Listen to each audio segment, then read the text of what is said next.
We are live here. I've got Flint Dibble as a special guest, and my name is Mr. Beat. If you're watching on my stream, you know that. If you're watching on Flint's stream, you know who he is. But yeah, we are simulcasting, actually, not just on our YouTube channels, but also on Facebook and Twitch. Heck yeah.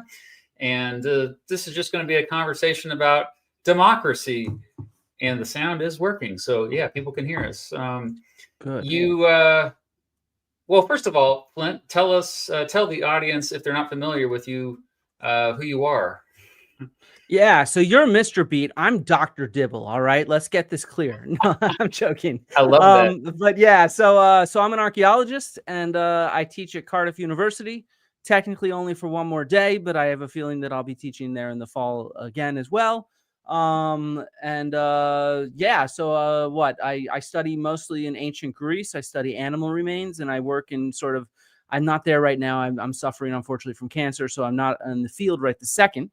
But I work with the Athenian Agora excavations, so downtown Athens, and we'll be talking about the first democracy in Athens, of course. And so I'm one of the experts in ancient Athenian archaeology and history. And I've been teaching sort of Mediterranean archaeology and archaeological science for what, I guess, since I got my PhD in 2017. And and so that's what I do. I'm probably mostly well known to people because I'm currently writing a book on Atlantis, because I feel like there's this overwhelming publicity for pseudo archaeology, fake archaeology, lost civilizations, aliens, and things like that. And so on that vein, I debated Graham Hancock on Joe Rogan. And so that's probably how most people know of me publicly.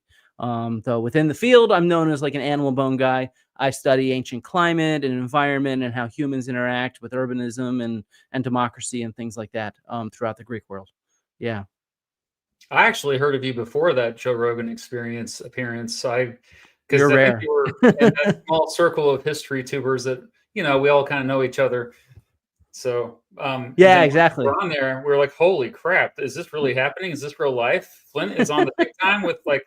We were so excited, like everybody was actually tuning in, and because I had not watched Joe Rogan for a while until I tuned into that debate with Graham. And yeah, you did a really good job. I think you converted a lot of people. I've admired your work ever since. Like, I really appreciate how you are making a lot of this stuff that is complicated more digestible for your typical viewer. For those of you watching Flint's channel, by the way, I mean, I'm a schmuck, but I'm also like, I also have experience teaching in the classroom. I have a degree in history. My specialty is mostly American political history, kind of known as the president's guy. A lot of, election videos and president's videos. But that's kind of, I mean, I feel kind of bad because this is a little bit more in my comfort zone talking about democracy, but I mean, you know a lot about Athens and ancient Athens, and I think you're going to have a lot to say about this topic. So definitely, and I've taught this kind of stuff. You teach you teach Mediterranean archaeology, which is what I'll be teaching next year here at Cardiff, and I've taught it at Dartmouth College, and so I've lectured on sort of democracy and Roman republicanism and things like that. And of course, one of the things that I'm interested in, since I study sort of food and economy, is kind of egalitarianism and hierarchy and stuff like that. And that all, of course, relates as we start to think about this. But I just want to say, you've been saying a lot of kind things about me. I want to make it clear you are an inspiration for me and other people, especially moving from sort of teaching in a classroom to trying to disseminate educational materials, scholarship, historical stuff and archaeological stuff to the public. You're easily one of the top people, if not the top YouTuber in the world on that kind of thing. And so I have a huge amount of respect, and you're someone who I try to emulate as I take this leap off as well, because I think it's important. We can't just teach to people in classrooms. Look, the price of attending university is just way too fucking. Can I swear on your channel? I don't even know. I usually don't. So just okay. Try, but it's okay. I won't. Yeah. The price of attending university is way too expensive. and to keep this stuff just kind of hidden behind that barrier, that expense. And I hope that's something we can talk about is the way that wealth creates societies and democracies and stuff like that. And so, I think we need to be disseminating this stuff for free as widely as we can publicly, because we are facing kind of a spate of ignorance right now. And I feel like we need education to get out there on important topics like democracy and economics and archaeology and identity and ethnicity and whatnot. Yeah. Well, holy crap! Thanks for the kind words. I really appreciate that. That's an honor. I will say that before we get started with this, I just kind of want to go over the outline. The first thing we're going to do is we're going to try to come up with a definition of democracy that we both can agree on. So, and we'll, yeah, I know, right? We'll briefly get into the different types of democracy. That shouldn't take too long. And then we'll try to go, I would say, mostly chronologically. So you will dominate the first portion of this conversation, talking about ancient democracies and the earliest attempts at democracy. And then I will jump in, I guess, briefly mentioning something that happened in the Middle Ages to the present. No big deal. But yeah, like you mentioned egalitarianism. I mean, that's just like, I just view that as the goal of equality for everyone, right? Right. Mm-hmm. Okay. That's a good start. And I mean, I think that's a good launching point for democracy, because I think something that a lot of people don't realize is that throughout most of human history, I think people have, I mean, you would disagree with me, I think, in terms of like probably how we truly feel inside, but at least externally, we've had, I would say, like 95% of history, we've had hierarchies and rigid hierarchies in terms of power structures, especially when you're looking at big civilizations, like once you start having countries. I'm not talking about, tribes and small groups of people, but yeah, let's just. Well, but this is something I want to push back on, because I think we need to be thinking about small groups of people as well. And in fact, here, do you mind if we share my screen really quickly? Already? Okay, let's do this. Already, I told you, I'm a visual guy. So, all right, if we're going to think about democracy, before we even define it, what about, like, do you need, sorry, this is Augustus, the first emperor of Rome, and this is Harmodius and Aristogeiton, who we're going to get into in a second. But most of our evidence for democracy is textual, right? That's why you're a historian. You study democracy. You have to be able to write it down. So this is my first question for you, Mr. Beat, is can we find democracy without textual evidence for it? I would assume so, yes. What do you think would be the best evidence other than written language to demonstrate democracy before writing? Yeah. Writing came, what, like 8,000? How many thousand years ago did writing come? I don't know. Just a few thousand years ago. And most of the original bits of writing were sort of receipts. Goods in, goods out, tallies of stuff, Of course, and so we don't really get sort of written histories until much later, just a few thousand years ago. Sorry, writing's been around since 2,000-3,000 BC, but we don't get sort of written histories until, say, I don't know, 2000 BC, let's say 1500 BC, even really good histories where it's eyewitness accounts and it's sort of reliable until really, 500 BC. And so 2,500 years ago, not that long ago. And so descriptions of, say, governance structures, we don't get that stuff until really about then, 500 BC or so, So like so when we say Athens is the first democracy, well, that's just because the Athenians wrote down a whole bunch of what they were doing. Yeah. They had what historians call an epigraphic habit. They like to write stuff down and in stone so that it would preserve, so that we have a bunch of their laws. And so, but what does that make them the first democracy? Can we find a democracy without text? What would you look for? Wow, what a question. You can turn the screen off if you want to have your pensive face. Yes. I suppose it kind of goes back to evidence of egalitarianism. So like how things are distributed, things that are valuable. Yeah, that's what I think a lot of scholars might be thinking about. But of course, egalitarianism isn't the same thing as democracy. Democracy is a system of governance. Hmm. Egalitarianism is more like, well, people are created and treated equally. There's some sort of equal level of rights or social status or economic status. And so, if you want to go way back into prehistory, do you mind sharing my screen again? Sure. Sorry. I guess I'll just leave the screen up while I do some stuff.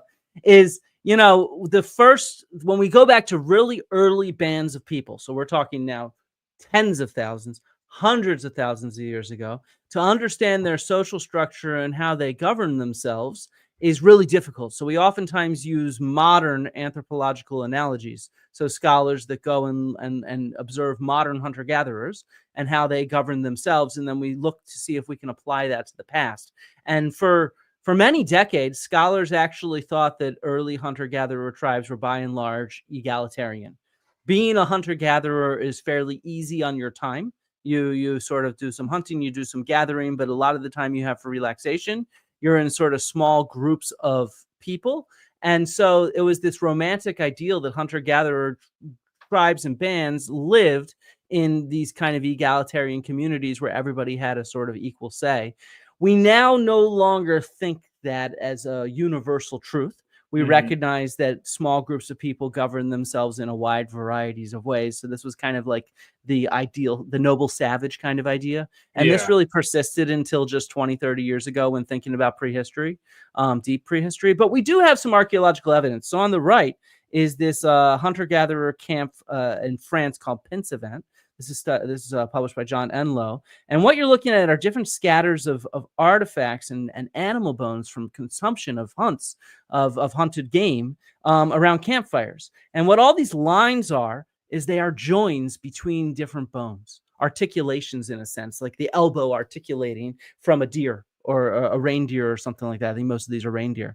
And what this is good evidence for is at least this hunter-gatherer group, they shared. They shared a whole Mhm. lot. They shared their food, they shared their stone tools and their raw materials. And you could see that from mapping out very precisely these joins at the site. And so there is, at least for some hunter-gatherer groups, this concept of egalitarianism. Now, any questions? No, that's great. Okay, so when you think about settling down, though, with agriculture, you start to get a sense of space. Does this equal ownership? Do we start seeing the development of hierarchy? So when I say a sense of space, what we're looking at here is the site of Sesklo in Greece. And you notice it's on a hill? Hmm. That's not a hill. This is what's It's a called a mound. tell. Yeah, it's a mound. This place was occupied for thousands of years. For like 3,000 years, people were living in this one small spot, building houses over the ruins of earlier houses to the Mhm. point where it eventually became a hill, and a tell, a mound. And so this is another one. This is Domini, and you can sort of see how it sticks up out of the plains in central Greece, and that's just because of people and their detritus and their trash slowly building up over time. And Wow. what we can start to see is this change from sharing to hoarding, which is what my former professor Paul Halstead, he's recently retired, put it for the Neolithic period, particularly in the Greek world, where you can look at where sort of storage areas are and where cooking areas are. And in earlier phases of this Neolithic, this agricultural period, they're in communal spaces. People were still cooking together. You could think about a traditional village oven that everybody kind of shares. And then as a few thousand years go by, slowly they start building walls around stuff and they start walling off kitchens, and we get more of a sense of private space. And also, as time goes on, a difference in the size of buildings where you have more monumental structures next to less monumental structures, maybe a hoarding of wealth. And so you Mm. get this sense of sort of private ownership of property and sort of defining these sort of rigid barriers, and maybe the eventual development of a more permanent sort of hierarchy rather than a more fluid, flexible one that you could imagine hunter-gatherers might have had. And this has really been challenged. This development of hierarchy over time has really been challenged. I don't know if you read this book, The Dawn of Everything by David Graeber and David Wengrow. I know Graeber. Well, I haven't read this book though. Okay. And so they try to challenge some of these ideas that the history of civilization, which is a really stupid term. No scholars call it that, but that the development of societies over time went from not just sort of less complex to more complex, but it went from less hierarchical, more egalitarian, to more hierarchical. And they point to several large cities that are very early on, say 5,000 years ago in Ukraine. They're called mega sites, and they would have had maybe 10,000 people living in them, and where all the houses are the exact same size. And there's no real evidence of hierarchy within it. Or, for example, in the Sumerian and Assyrian areas, so in Mesopotamia, before we see clear evidence of kingship, we first see evidence of sort of these assemblies, these councils that govern the cities. And they actually call this that there were small kingdoms in the hinterlands, but the cities were actually potentially ruled more by an assembly of sorts. And our textual sources for this come a little later, where we have these letters written by kings to each other oftentimes, or to governors and things like that. And in them, they sometimes mention these urban assemblies, these ukin, as they'd be called in Sumerian. And so we do know that there were sort of these assemblies that existed very early in prehistory. We don't know how they operated, but we know that they were there, and we can see even in settled large settlements evidence for egalitarianism in some circumstances. Is this democracy, though? Somewhat. I mean, we can't really definitively say anything, though, can we, without evidence of people voting? Yeah, that's part of the issue, is we need that textual stuff. And so, but in contrast, hierarchy is very ultra visible. Once we start seeing very wealthy kings and pharaohs and whatnot, it shows up. It's really prominent. All the major sites, all the major tombs, all the major statues we see, that's basically the ultra wealthy, the ultra powerful, the monarchs and the autocrats and the tyrants. And so I guess we're about to move towards Athens. So let's hear your definition of democracy, just to give you some food for thought of how an archaeologist might approach this. When I used to teach government to my students, I would give them a pretty textbook definition, and that is, democracy is any form of government in which the power belongs to the people. I mean, obviously, the word democracy itself comes from the Greek word demos, meaning the people, kratia, meaning rule. I mean, that's, I think most government teachers would agree with that definition. However, I don't know, recently, just to be a bit more provocative, I've come up with a slightly altered definition, which is when people with less power control those who have the most power. That's a somewhat provocative, but I feel like I like that. That's gonna, we're vibing, man. You're gonna hear good examples of exactly that in a bit. Yeah, because I mean, so let's think of, before we move on to that second definition, which I actually really like. I actually think that in my mind, I'd never heard that definition before. But to be honest, my entire presentation is built around that definition. So we are very much vibing. Yeah. But it's also how I teach it. This is based off my teaching presentations. And so like, let's think about that first term, demos, people, kratia, power or rule. Mm-hmm. But how do you define the people? What's the demos? I mean, a human being. So, all right. Is ancient Athens a democracy to you? Somewhat, yeah. I think, when we talk about types of democracy, I think that really matters too, because we have what's called pure democracy, for lack of I know that's kind of a cringy way to put it, but like, that's when the people vote on everything, on any decision that affects power. So when we talk about politics, the definition of politics is how power is distributed.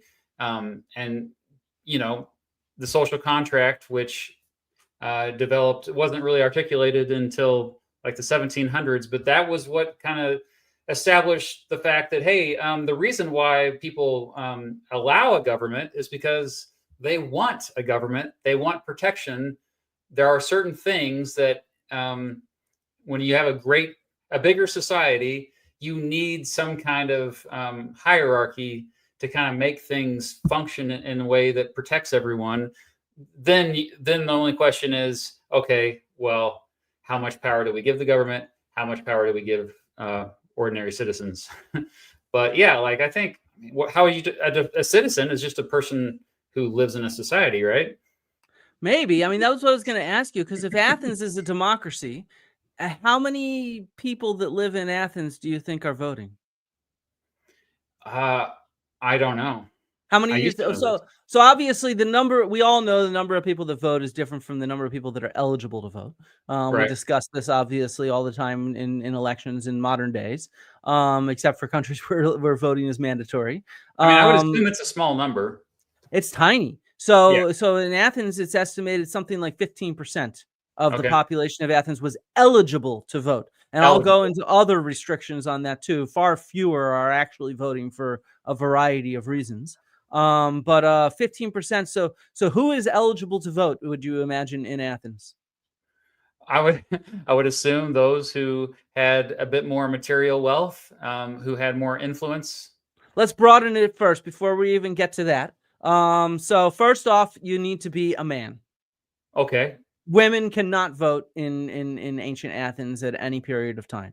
that sounds Um, familiar. yeah. Okay. Second of all, you need to be free born. You cannot be an enslaved person. And Oh, and born free though. You cannot be like a slave who was freed. no, not if you want Okay. to vote, and not even in the Roman Empire. Freed people were not given the same rights. We'll look at an example later on of a freed person and their children who ended up becoming free. Well, they were born free, I should say, because the children of freed people are fully free.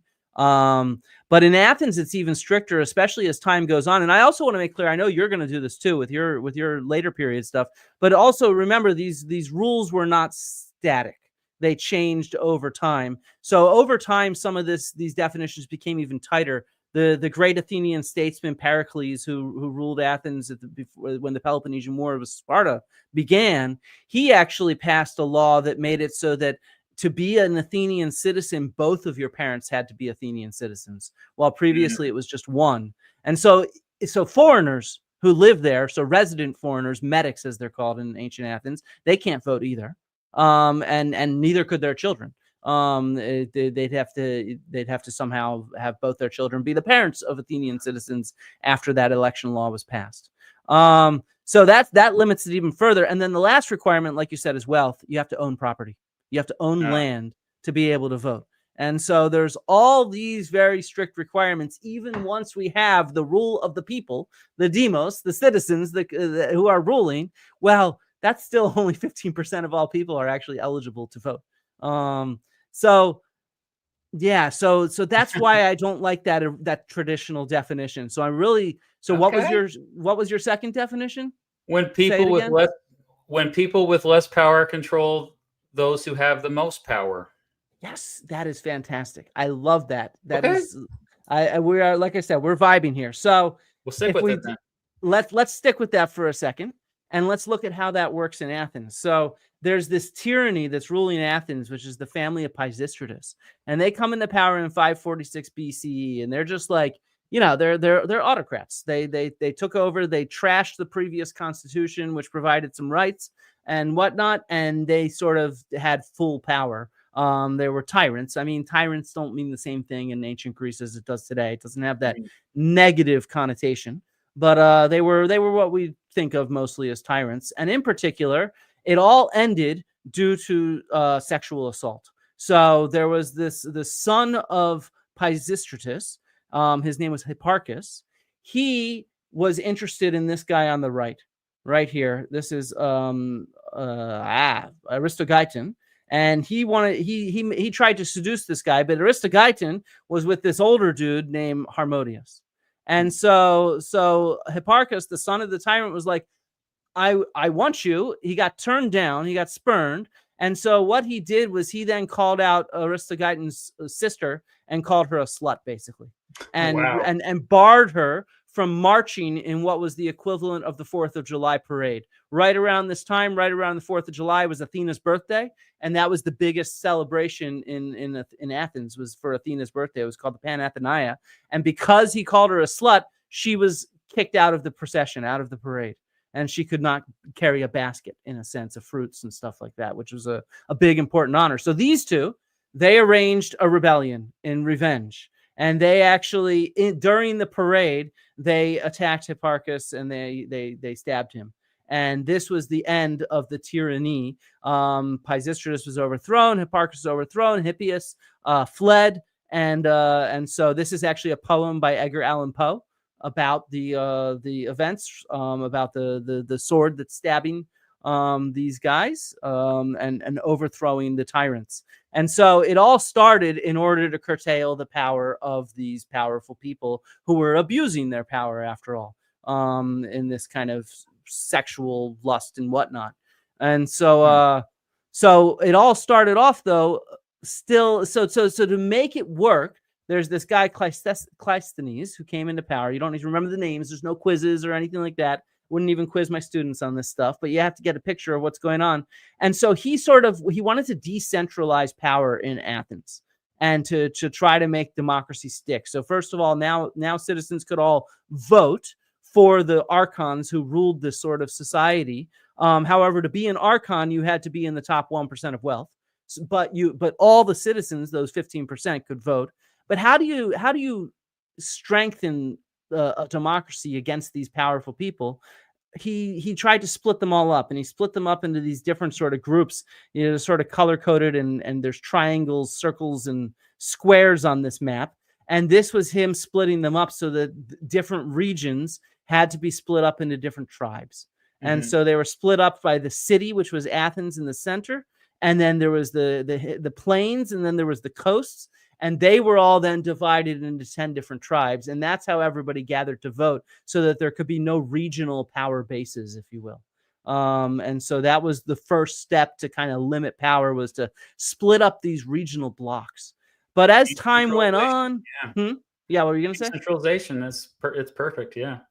Yeah, exactly. But as time went on, there's still all these threats. So, these reforms come in. It's still only the 1% that can actually run for office. So you have to be really wealthy in the top economic class to run for office. Though, like I said, everybody could, all the citizens could vote. But it was after the Persians invaded in 490 BC and they fought at the Battle of Marathon. Well, Pisistratus' son, Hippias, he fled. He joined the Persians and he gave them all kinds of intel, in a sense, on the Athenians. And so the Athenians, after they beat off the Persians at Marathon, they still disliked tyrants and they wanted to do even more. So they introduced a range of different things, specifically ostracism. So what this let them do was it let them vote out one of these really wealthy dudes. If the majority of people did not like them. Not the majority. You needed to have a quorum, in a sense. So you needed to have a quorum of enough people there and enough votes cast. And if enough votes were cast, then somebody was kicked out. I forget how many thousand it was. Several thousands, though. And so we have all these sherds. So the etymology, we're talking about democracy means rule of the people. Do you know what ostraca means? I mean, ostraca, like basically talk trash about? I don't know. No, it means potsherd. So they would use these potsherds, which were broken up little pieces of pottery, and they would scratch the names of who they wanted to kick out on the potsherds, and then they'd all cast them in like in a ballot box. And ostraca is potsherd, and ostracism is if you have enough potsherds to kick somebody out, you kick them out. And this was actually a whole industry. So if we zoom in on some of these, you can see this is, for example, all for Themistocles, which was the famous general of Athens who helped defeat the Persians. Notice that a lot of them are written in the same handwriting in the exact same way. So people beforehand would mass produce the potsherds for who they wanted to get to, who they wanted to have ostracized, and then they try to hand them out. Yeah.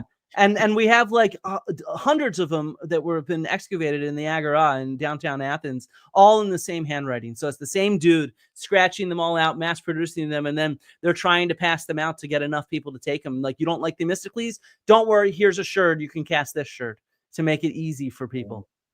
Kind of like buses to the polls today, let's say. Or in the 1800s, how the ballots were filled out already. Yeah, exactly. Or even today you get those fake ballots which are like vote this way, and they show you how to vote. Yeah, exactly. Same kind of thing. Yeah. And so So, but still with time, this was not enough. They wanted more checks on the powerful. So in 461, this guy Ephialtes came to power, and he basically completely reformed the democracy so that now anybody could run for office. And those archons, that really powerful assembly, the archons met in this rock. It's called the Areopagus, the rock of Ares or Mars. And so they met there. They still stuck around, but they didn't do as much anymore. And so now with Ephialtes, it becomes sort of the rule of the people in a more clear way. And this is a photo of the main area where the people of Athens would gather. It's a really big area. It's called the Pnyx, and it's where the assembly would gather. So you could hold thousands of people. In the center is kind of a speaker's platform where the bema it's called, where somebody could go and give a speech. So you can imagine like Pericles giving his speeches from there. And everybody could vote and vote directly on particularly important matters of state. And so that's the kind of the assembly. And this is what we oftentimes think of as direct democracy in Athens, where everybody could vote. This is where they'd have to get to vote. And it was only for really big decisions where everybody would vote. Like, should we go to war? Should we do something major? For smaller decisions, here's a nice little, it's right up above the Agoras, kind of this area down here. And how many people would actually attend these typically? That's a good question. Well, it's limited because you have to be able to get there.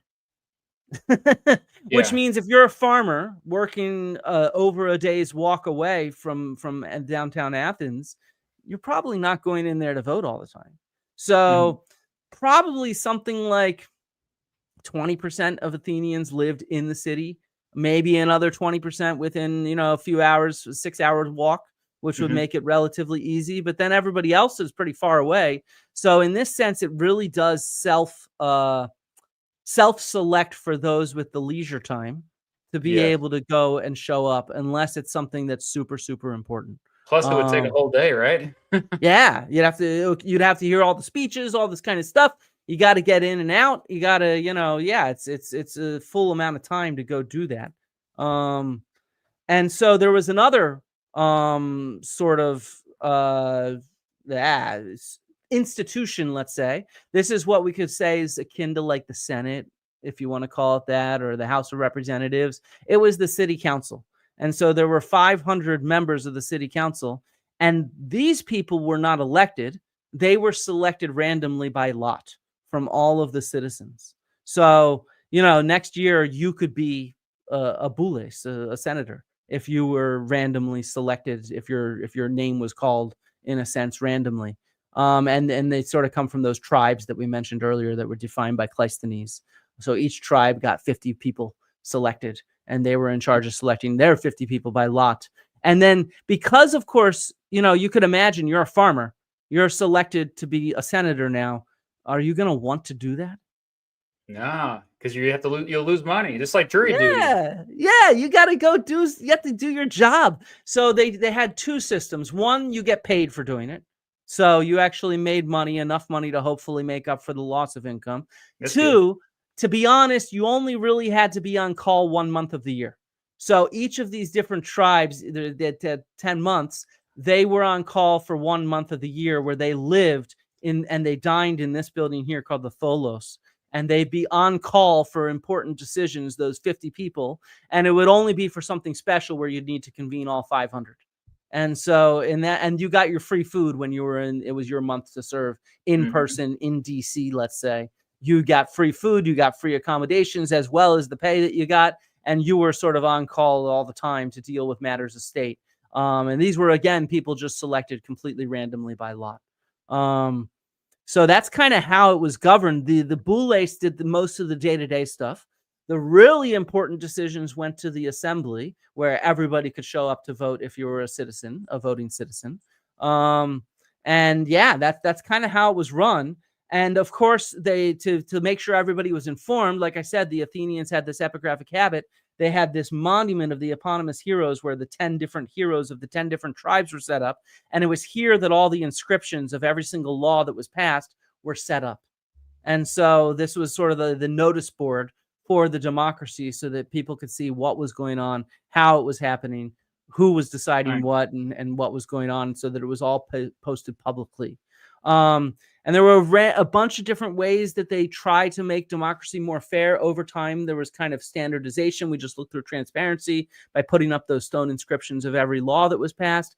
But also standards were sort of decided upon, weights and measures of various things. These are official public standards, so that in the marketplace, they knew how much a certain weight was or how much a certain amount was, that kind of stuff, volumes, as well as making sure to pay people. They paid the jury people for jury duty. They paid the council people. They wanted to pay people so that, and later on, they even paid the assembly people to show up to go and vote. And so this over time, more and more payments came about. And in many ways, the engine of democracy was the Navy. So you served in the Navy, and that's how you got your payment. And then that's what made you part of the urban mass that could vote and whatnot, as well as various things they'd use to make sure that, say, during a trial or during a speech, you had a set amount of time. This is what's called a clepsydra. It's a water clock. You fill it up. You could speak until it's empty, and so that's how long you had to speak. And so this is how they solve these kind of problems. This is a lot machine, by the way. So all the lots will be put inside here, and then you draw it out at random with the names on it. How ingenious is that? That's crazy. I've never seen that before. This is why I brought slides, right? This is the archaeology of democracy in a sense. And we wouldn't know what this stuff is if we didn't have the writing, though. Right? Yes. Without the writing, we'd be like, what is this? You know? What do you stick in there? Yeah, exactly. What do you stick in there? What is this thing with? Maybe this is how they communicated with the aliens, man. This is the Atlantis device. Of course, it's always aliens. Yes. And so they also had sort of ballot boxes so that you could have secret ballots. And so you had these kind of ballots where the hollow was for the prosecution, the solid would be for the defendant, so that nobody knows what you're dropping in and what it says or who it is, so that your vote was secret. So, but the accessibility is the one way where I think it's not very fair. So it's obviously you have to get to Athens, payment and whatnot. It's still not so easy to be able to devote that time. And then at the same time, they also made it more fair with free food for everybody. So this is what I study, actually. Athenians gave out a ton of free food to every single citizen, and they didn't just give out shit food. They gave out, steak, prime rib steak. And up to once a week, Athenians got to eat for free prime food, Wow. Meat. Yeah. Wow. So when we think about welfare or food, sort of that kind of stuff, the Athenians gave out, free food to everybody, and they gave out good stuff to everybody. And once a week, you had enough meat to take home for your family. And so this is the sacrificial calendars of Athens, and it was due to this kind of wealth. But at the same time, there was a lot of efforts that made democracy less fair over time. So there's two different ways it becomes less fair. One, as I mentioned, that change in citizenship law that Pericles passed, where both of your parents had to be Athenian citizens in order to be a voting citizen. The second thing is that the Athenians controlled a larger empire. They controlled this Delian League, it's called, or the Athenian Empire, it's sometimes nicknamed. And this was a bunch of other city-states that sort of bought into it voluntarily. But the way they bought into it is they could either contribute taxes to the general sort of navy, or they can contribute ships. And most of them chose to contribute taxes because that way they didn't have to have their own citizens rowing and stuff like that.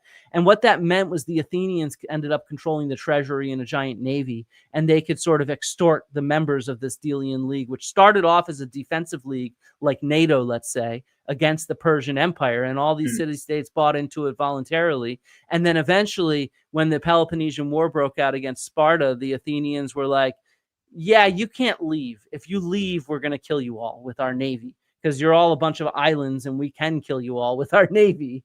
And so there's a variety of ways in which the Athenian democracy was basically built upon the wealth of this empire.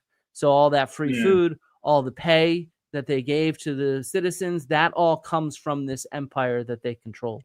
And so it was in many ways not just 15%, it was far less, because Athens was deciding all the foreign policy of all of these different member states of the Delian League. But that was all decided by Athenian citizens rather than at home. Though purportedly all of the member states of the Delian League were democracies as well. They voted and elected their own small assemblies in their own cities, and they had their own jurisdictions and their own self-governance, but just under Athens control, if that makes sense. The evidence is pretty solid to back that up, or is it? Oh yeah, that's all written evidence. We have good written evidence for this through historians, because this is when we have solid history written by Thucydides, for example, who was an eyewitness to what was going on, and Herodotus, who described some of it. And then, as I mentioned, the Athenian epigraphic habit. We have not all of their laws, but we have thousands of inscriptions of their various laws and their rules with regards to how they governed, and including part of how we know the identity of most of these member states was because of these columns that were erected in Delphi. It's actually called the Serpent Column, and it's now in Constantinople and Istanbul. But yeah, so it actually had on it the member states and the amount of tribute that they contributed each year. I mean, it's in fragments, but we can put together enough of it to be able to start piecing together the various histories of these different member states and how they interacted. Yeah. Right. So I don't want to say it's fully solid, but we have a lot of interlocking evidence for this. Yeah. So this is probably the most famous example of early democracy we have, and this is your specialty. Like, this is what you study the most in your and this is what you teach. So I know this. What was it? This Alexander guy kind of ruined things for a while, or like what led to the fall of this democracy? Well, yeah. So it was them losing the Peloponnesian War. Sparta beat Athens, and they put in the 30 tyrants. So it was an oligarchy that didn't last very long, though. They were that lasted. It was actually kind of Socrates and Plato's buddies and family that were in charge of the 30 tyrants, because a lot of the elites, the really wealthy, literate ones, they were not a big fan of democracy. They did not like the checks on their power, as we've seen this history of these checks that they put on the powerful. They wanted to rule at a whim, but these 30 tyrants were especially kind of bloodthirsty. Critias was the main one. He was Plato's cousin or uncle, depending on how you go by cousin or uncle. And he also was he's also the guy who discusses the Atlantis story, actually. No yeah, so it's kind of funny, but he was a really nasty tyrant. He caused a lot of bloodshed of Athenians. So the tyrants didn't last very long, and then a new democracy came around for the 4th century BCE. And in the middle of the 4th century, there was a second Athenian empire even. Oh, no, I don't have any slides for it. So there was actually a second Athenian empire. It's a second Delian League. And then it was Alexander the Great. Yeah, it was actually his father, Philip II, who took over Athens. And I do want to point out, though, that the democracy continued. You know, all these institutions, I mean, they got modified again. We walked through 100 years of major changes right there through the heyday of ancient Athens. It continued changing and modifying, but they still elected and chose by lot these various institutions, even when they were ruled by, Philip II and Alexander the Great, other Hellenistic monarchs after Alexander, and even under the Roman Empire, they still continued doing many of these traditions for local governance. So the democracy, local governments, local governance never went away. I guess eventually it did, because it became like medieval Athens and stuff like that. But in the ancient world, the democracy in Athens continued for local governance. And so I got a question for you. So, all right, you have a bunch of different positions. How are you going to decide which ones are positions that you want to have selected by lot versus which ones you want to have elected by people? I imagine you ought to get a sample size. So somehow, kind of like we do with polling today, you try to get like a gauge on the larger population with a sample.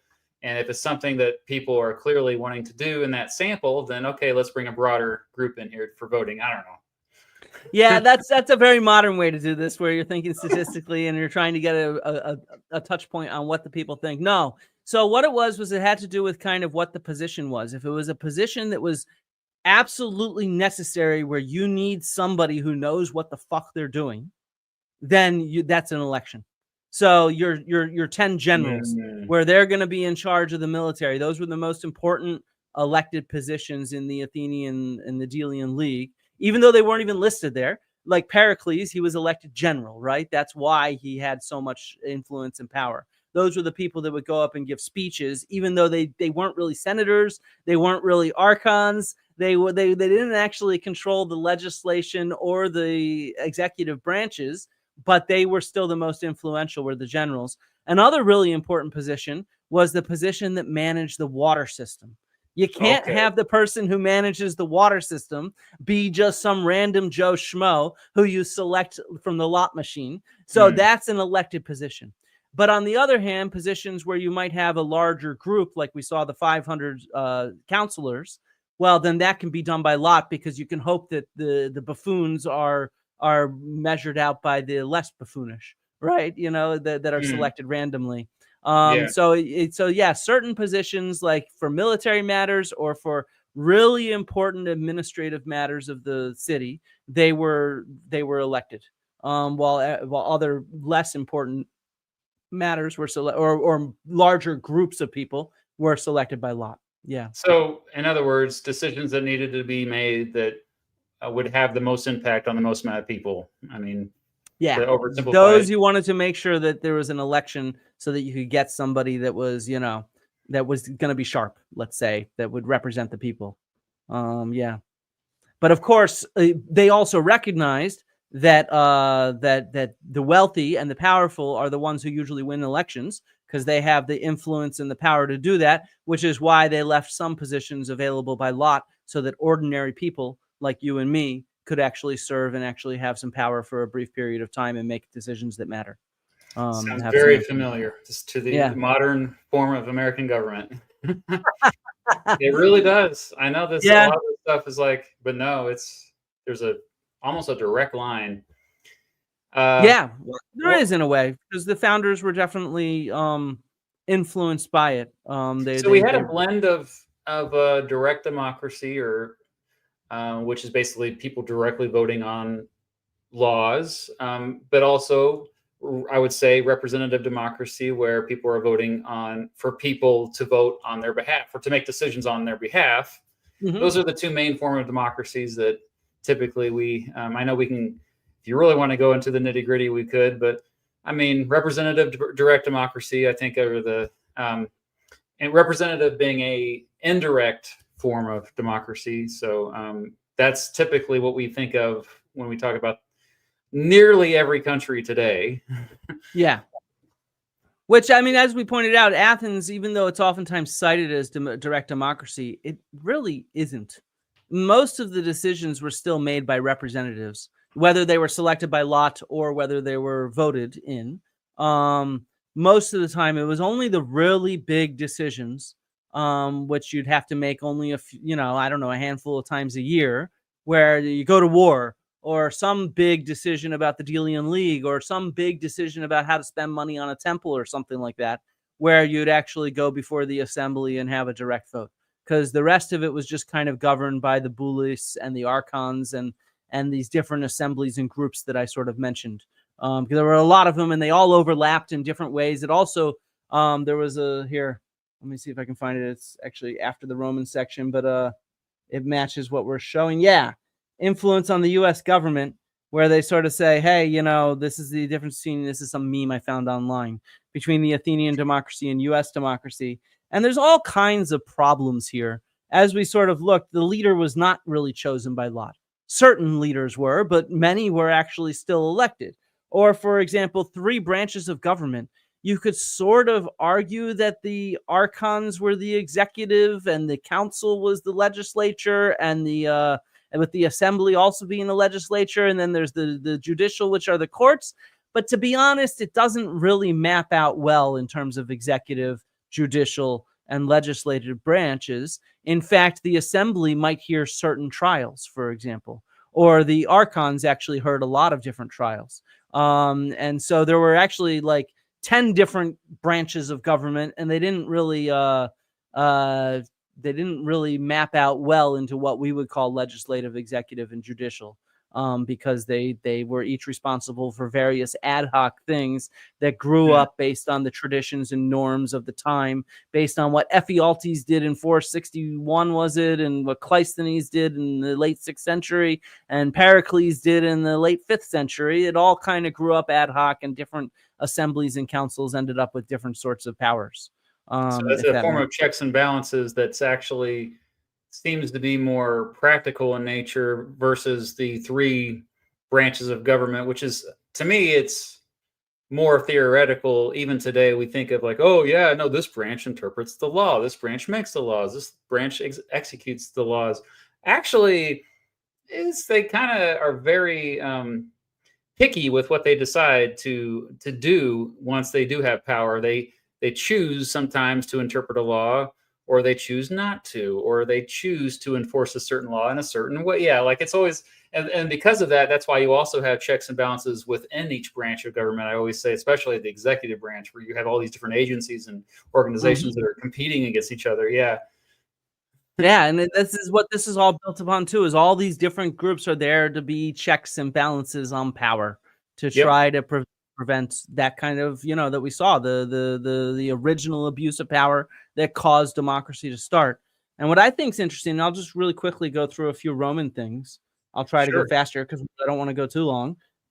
Is when we think about Roman stuff, it also started due to sexual harassment and an abuse of power. It was the son of the king, Tarquin, who apparently, I mean, this is due to histories that were written much later, so it's a little murky, but he raped Lucretia, who was a wife of who was a noblewoman, and she then committed suicide out of shame, and it was her family that then started the rebellion that led to the development of the Roman Republic. So it was, again, your definition is spot on. It starts as an attempt to kind of check the power, the abuse of power in particular, by the ruling elites. And so, this, by the way, the ruling elites, by the way, they built some of the most important stuff in Rome before the Republic started. So this is like one of the greats for the sewers. The Roman sewers were built by the kings. The Roman walls were built by the kings. The major temples built by the kings. And in fact, the early Republican period is a period that's really sort of lost. Unlike the Athenian, the Athenian democracy, at least the 5th century, is well recorded with contemporary descriptions. The same period we're talking, 5th century, 4th century BCE, we don't have contemporary historical sources in the same way. And we'll get into this separation of powers, checks and balances in a second. But what they have is they have the Senate. And again, because this lasts for so many hundreds of years, at times the Senate's very powerful, particularly in the late Republic. It's around early on, but it's not as powerful in the early Republic. Do you know what so we're talking sometimes about etymologies. I like this one. Do you know what the word Senate comes from? I used to. I should know this. Oh, it's a fun one. No, I forgot. Based on the definition of Senate, well, I don't know. I guess maybe the Romans would be able to. So upper house. No. It means old men. Okay. Senex means old man, and Senate is the group of old men.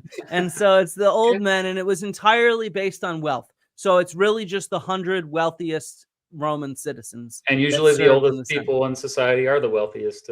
Yeah, exactly. Well, especially in the Roman world, because it would be the eldest male that controls all the wealth, even of his children for a long time. So yeah.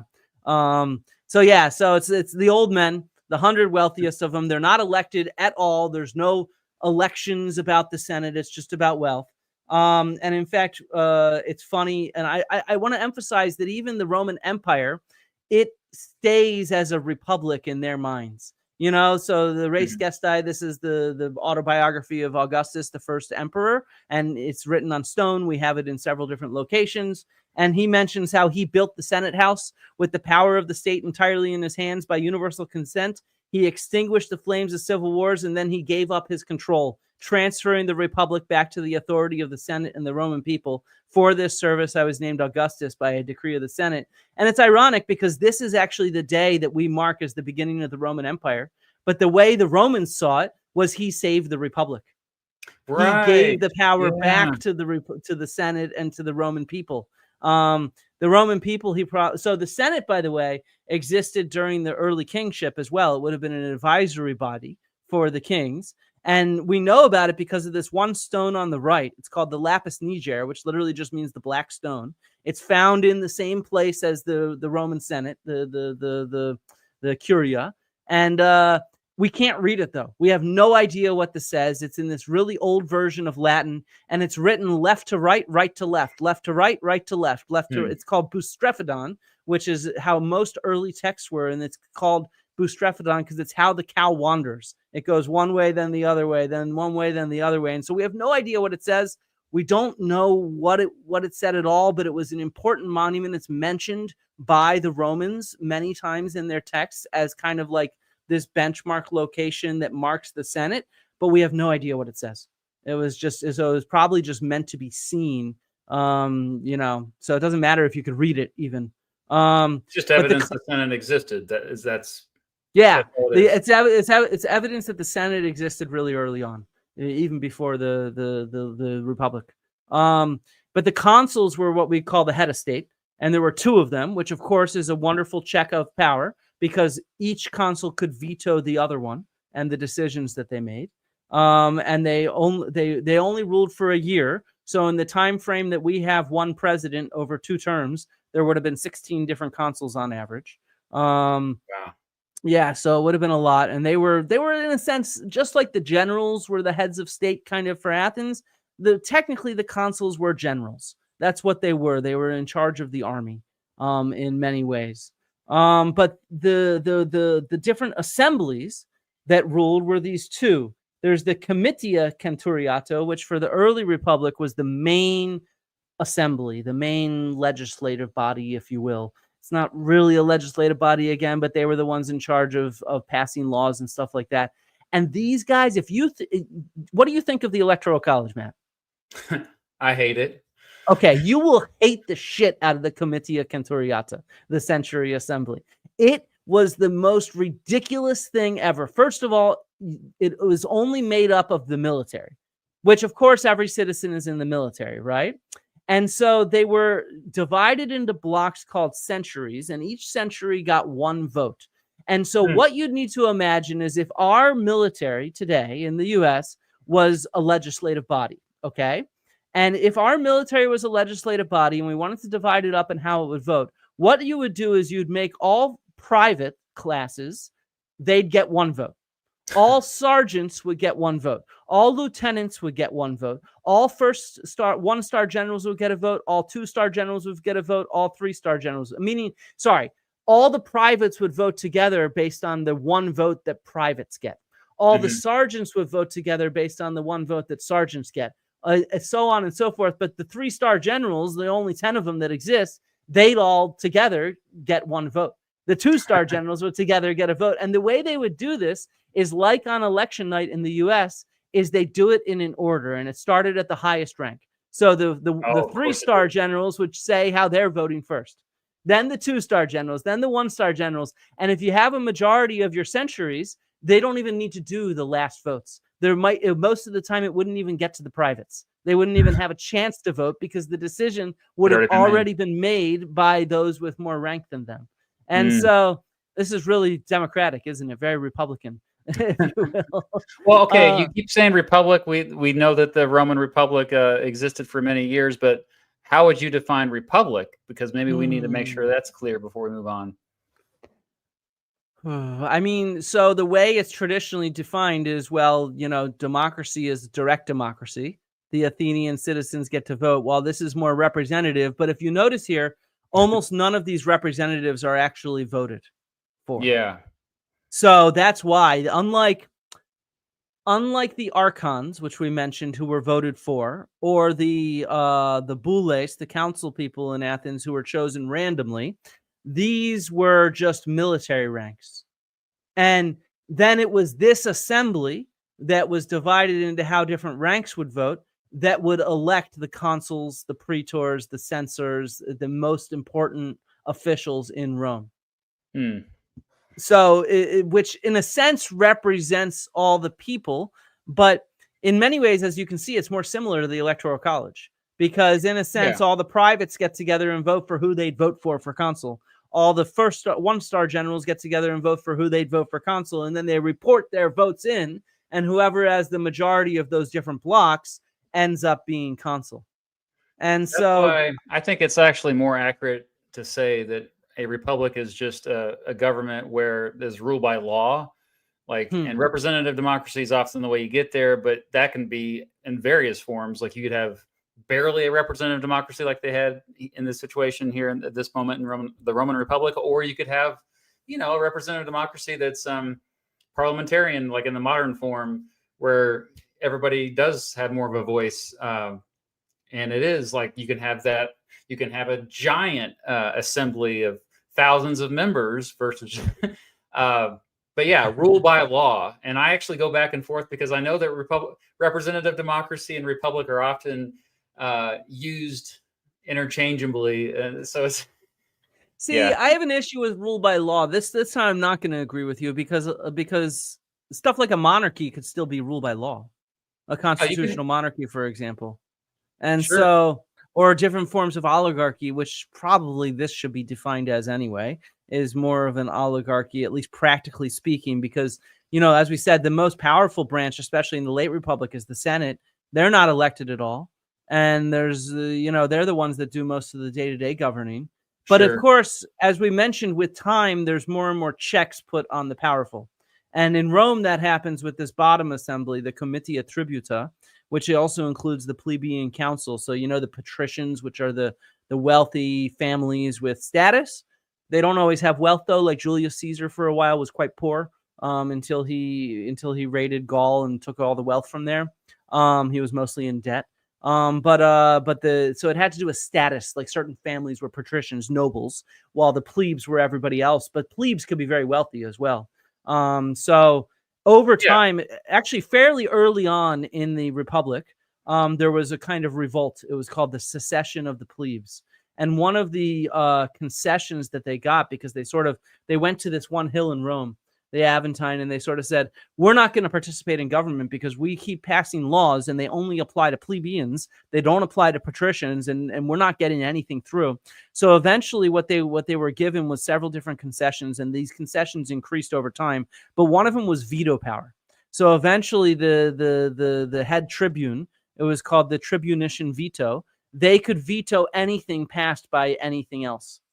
So just like as I mentioned, a consul could veto its other consul, the tribune could veto anything passed by the Comitia Centuriata, anything passed by the Senate, anything decided upon by the consuls. So they became quite powerful as a major check where they could have a unilateral veto on the functioning of the government, which of course was very powerful. And this is actually what made the empire become the empires, because this ended up resting in the emperor himself. He became the tribune of the plebes in a sense. Was the power that Augustus gave to himself, or the rest of these bodies gave to Augustus, really.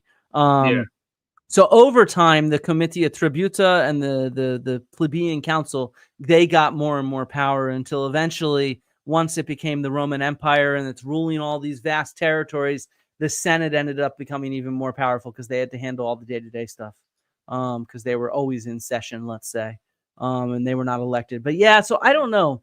I don't really, when I teach this stuff, I just sort of say, to be honest, these are just their own weird little quirky governments. And whether you want to call it a republic or a democracy doesn't really matter. They're just their own weird things because they're not the same thing as we have today. And then just to have a few fun archaeology examples before I turn the floor over. Oh, sorry. One other important thing was this cursus honorum. There was a very strict kind of ladder that you would climb, politically speaking, where, your family would usually start off around here and eventually get up to here. Then maybe if you got to edile, oh, sorry, my mouse is on the wrong screen. You'd start off maybe as a quaestor or a tribune, and then you'd eventually become an edile, and then maybe your son could end up becoming a praetor or a consul. And people who were consul the first time were called novum. They were called new men. I'm blanking on the Latin right this second off the top of my head. But this is a fun little inscription that's set up where it's from a freedman. Achilles Cineros, who was the freedman of the children of Augustus, actually, Gaius, or grandchildren, Gaius and Lucius, who ended up getting freed, became a pig dealer, a swine dealer, but he was a wealthy swine dealer because of his connections to the imperial family. And so his son, who was a fully freeborn individual, ended up becoming aedile, so quite high, and a prefect and a duumvir and captain of military engineers and stuff like that. And I love how this tombstone ends, because these tombstones are put on the side of the road, and it ends, "You are human, stop and consider my grave. As a young man, I set out to make money I could live on when old. I injured no one and helped a great many. Don't wait to live well. This is where you are headed to." Wow. And part of my goal with doing that is to lead to the next point, which is that texts are objects too. And this is important to think of archaeologically speaking. This is the autobiography of Augustus, the first Roman emperor. This is what it looks like when it's fully carved on marble. We have several different copies of it. It was posted across the Roman Empire. I think the most complete version is actually from modern Turkey. But it's huge. And so even if you don't stop and read it all, you have the sense of the great divine deeds of the deified Augustus, like his great deeds. That's what it's called, the great deeds. He just kisses his own ass. And so below is a copy of the Acts of deified Augustus. And so we should think about these texts as objects, because we have a lot of election graffiti from Pompeii, because Pompeii was able to elect its own sort of council, its own town council. And so we have graffiti all over, and we can see it's almost like billboards today. "I beg you to elect Lollius. He's good for the roads and public and sacred buildings." Or Gaius Lollius Fuchsicus Duumvir for looking after the roads and public buildings. Or Gaius Julius Polybius for Duumvirum Cucula begs it. So this is what you put on your own house. This is like you'd say, "Hey, Mr. Beat says you should vote for XYZ, Or we get the really powerful dudes like this wealthy guy, Holconium Rufus, who has a lot of these throughout town. "All sellers of apples with Helvius Vestalis propose Marcus Holconius Priscus for Duumvir." And so we get a lot of these election graffiti from sort of different professions. So, it's like the Teamsters Union tells you to vote for this, like that kind of thing. So that's very common. I think one of the earlier ones was prostitutes. Here we go. Yeah. Asalina's girls ask you to vote for this person. So this is what the prostitutes are asking you to vote for. But yeah, so the ones though who were elected were by and large very wealthy. He had an enormous house. We know where Marcus Holconius Rufus lived. And I like one of the graffiti on his walls, which is, "If you want to waste time, scatter grains and gather them up."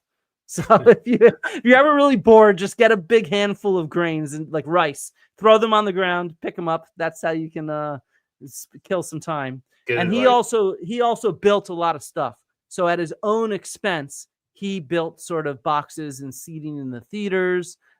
He built all sorts of stuff for a private wall and a roof for this sort of theater here, the Colonia Veneria. So yeah. And he also modeled himself off of the emperor. So here's his statue in Pompeii. Here's the statue of the emperors. He clearly is, wink, wink, who do I look like? If you see what I mean. Yeah. He's very clearly trying to look that part. But yeah, and so we actually, not me, but the graffiti project in Pompeii maps out kind of where election notices are on the streets and stuff like that. And you can see them cluster along the main avenues. So the ones that get a lot of people walking down them, these are the two, the Stabian Street and the Abundanza, the Abo as it's sometimes called. These are the main streets that people would walk down, and that's where the election graffiti clusters around. And what's interesting is how few of them they are in the public area, because this is the public area, this is the forum and stuff like that. But instead, the election graffiti is mostly in the residential and commercial areas, which I find kind of interesting. But yeah, so that in this way, we can start to think of these texts even as objects themselves, where they show up and who they're asking you to go for and what they represent. So yeah, and then we can also see this influence on the U.S. government. Look at the Capitol building versus the Pantheon in Rome. It's just so you can see clearly how it was modeled. If I had the Parthenon, you'd even see how this one kind of looks like a bit like the Parthenon. So just like Holconius Rufus modeled his statues off of the emperors of Rome, We model our governments intentionally off of these ancient forms of government, and we also model our public architecture off of them. So that's my ending, and now I'm going to pass this off to you. All right. Well, that's a lot of information. I learned quite a bit just now. Still kind of taking it all Sorry. in. No, it's great. Very fascinating, and actually will help me when I kind of go over just my rundown that I always give when I'm trying to explain how we got here today. I mean, in terms of, I mentioned the Middle Ages, we have to mention a few things. I know somebody commented actually. I don't know much about medieval England, but this Heartman, shout out to Heartman, says, was medieval England a democracy in the making? I get the impression that it was. Also, I think that the Hittites might deserve a mention. Yeah. Do you know anything about them? Well, so yeah, that entire area, that's that area where the Hittites were ruled by kings. But like I mentioned, that Graeber and Wengrow emphasizes the cities, though, in that region, the Middle East, the Turkey, that area, what we call that area today, they were ruled by these councils. And so in that sense, a lot of those early societies, the Hittites, the Assyrians and whatnot, they had urban councils. So was that a democracy or not? We don't know how they were run. We just have the letters from kings to each other mentioning them. So we don't know anything about whether they were elected, whether they were selected, whether it was based on wealth. We have no idea. So it could be all of the above, as we've seen. We've seen examples of all of these. So it could be some of them were selected randomly by lot. Some of the positions were elected, and some of them were decided based on your wealth and your status. Yeah. Yeah. Oh, okay. You know more than I do about that. Obviously, the most famous, I would say, medieval document that was influential in democracy, I mean, arguably, was the Magna Carta, which apparently it's not the only charter of its kind. There were others, but in terms of what we know about, it's been studied a lot. Like 1215 was when it was signed, but it was a Charter of Rights agreed to by King John of England. It was notable as something that limited the power of the king. The aristocrats that of the time were not happy with him, and this was like seen as a big step in limiting the king's power for the first time, and it kind of led a chain of events into motion in the coming centuries that would limit the king's power more and more and more and more. I mean, I know we had a Cyvlog wanted to ask, I don't know, have you been to where the Magna Carta was signed? Have you? No, I've not. I don't even know where it was signed. I have not Where either. was it signed? I don't know. My wife in Runnymede near Windsor. Mrs. Beat she's a direct descendant of one of the signers of the Magna Carta, though. So that's pretty cool. That's cool. But where's it at? In Windsor, in Runnymede. Oh, yeah. Yeah. Runnymede, yeah, that's where it was signed. June 15th, 1215, which is just insane. The fact that we have this here, let me see if I can share what it looks like. Now I have to share my screen. One moment. Sorry. Being an archaeologist, I just got to go visual. Oh, yeah. This is like reading ancient Greek. But man, there it is in all its glory. Now, I bring it up. I don't know much about this period of time, but more of my expertise comes around the 1780s when we have, for lack of a better description, the founding fathers or the framers, these dudes who first came up with the government of the early United States. And they were influenced by this, but they weren't just influenced by this. Obviously, they were influenced by a lot of things. And so I got to mention the Mayflower Compact as well.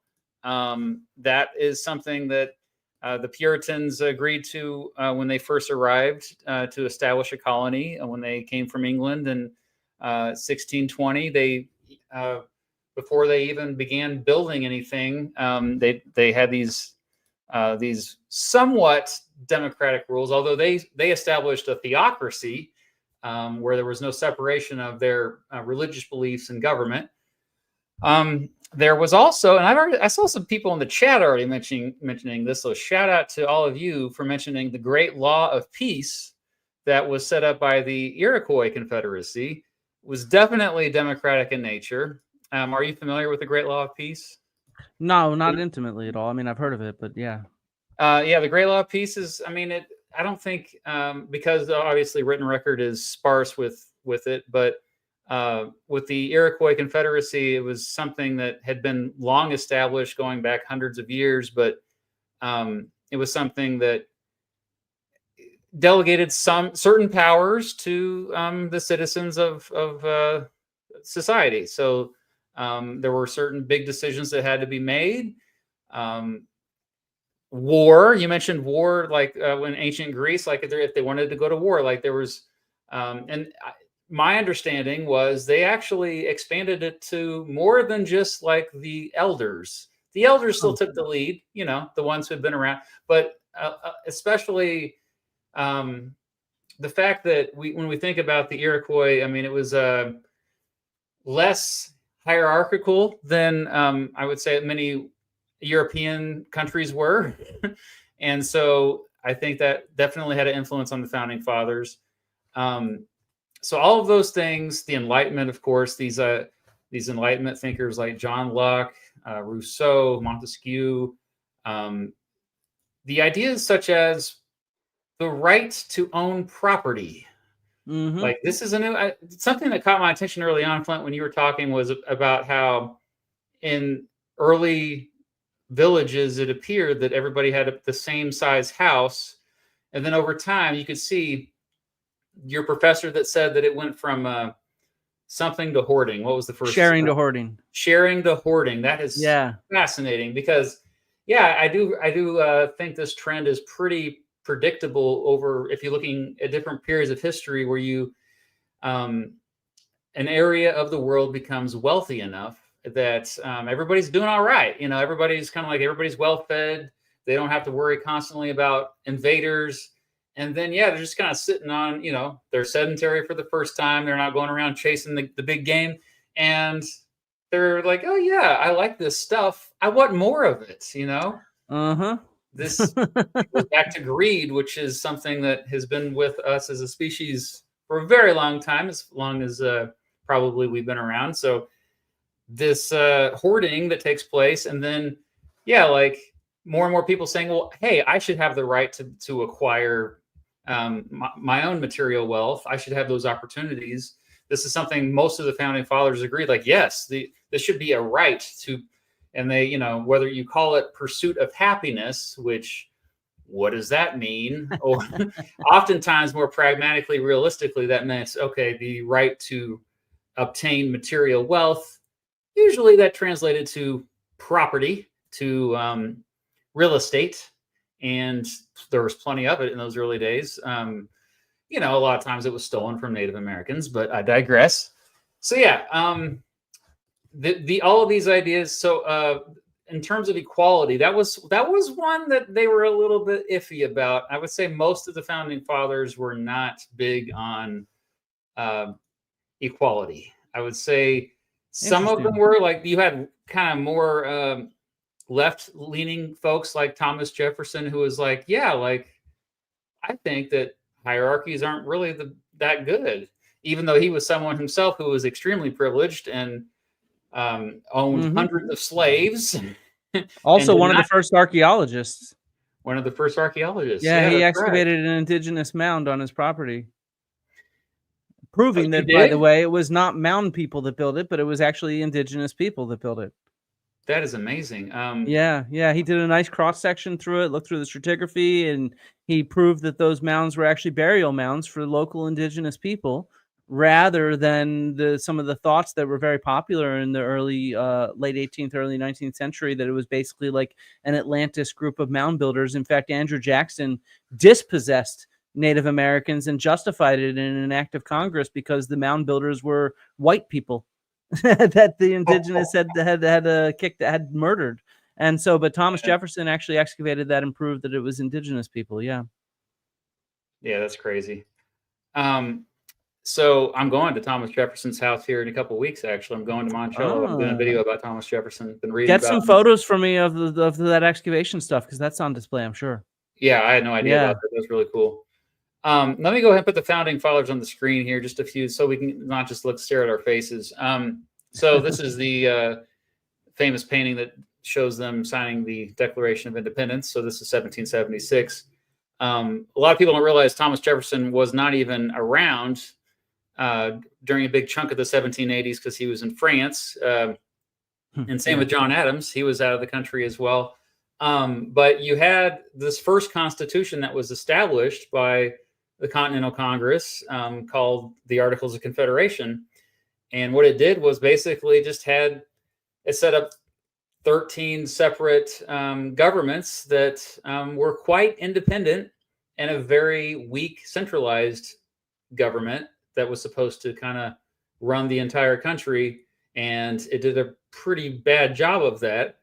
I always used to tell my students, like, you really, in those early years, like in the early 1780s, if you were to travel from state to state, it would feel like you were going from country to country. Like, especially if you were to travel from like Massachusetts and you're going to go down to Virginia. Holy crap. This is like you're going from Germany to England or something. I mean, you'd have the same thing in ancient Greece. You go from Athens to Sparta, and it's like, yeah, holy crap, are these two places so different? Even though they're, you could drive there in a few hours today. Yeah, yeah. So different cultures, different currencies, different rules. But weirdly, I think you still had a lot of New Englanders and Southerners that got along based on that shared hatred of Great Britain. And so that was the Revolution, of course, united them on that one thing. But, and of course, the no taxation without representation, although that's overplayed. Atud Chai has done a phenomenal video getting into that more. But I think the most important thing here is that they just all hated Britain, and they were tired of Britain telling them what to do from the other side of the world. And so once Britain is out of the picture, so we're talking now the mid 1780s, it's like a very loose confederation. And it takes a pretty dramatic event. One of the first videos I ever made was about Shays' Rebellion. And that is the impetus. That's the big event that I think more than anything made these founding father guys like, okay, perhaps the Articles of Confederation wasn't working. So, and we're talking about democracy, so I won't get into this too much, but just know it was an uprising based on taxes. They didn't want to pay taxes or paying too many taxes.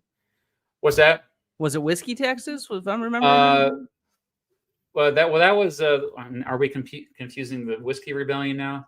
For some reason, I thought it was whiskey, but I could be completely wrong. I'm not an American. Usually it is, but it was the fact is it was people didn't have there was debt. People couldn't pay their debts back. It was a economic crisis that took place, and it was farmers mostly in Massachusetts.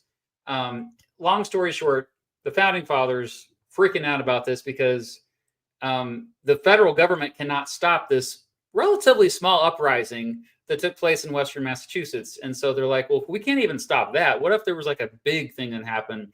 So we obviously can all agree now that we need a strong central government, right? Right. Well, most of them say maybe.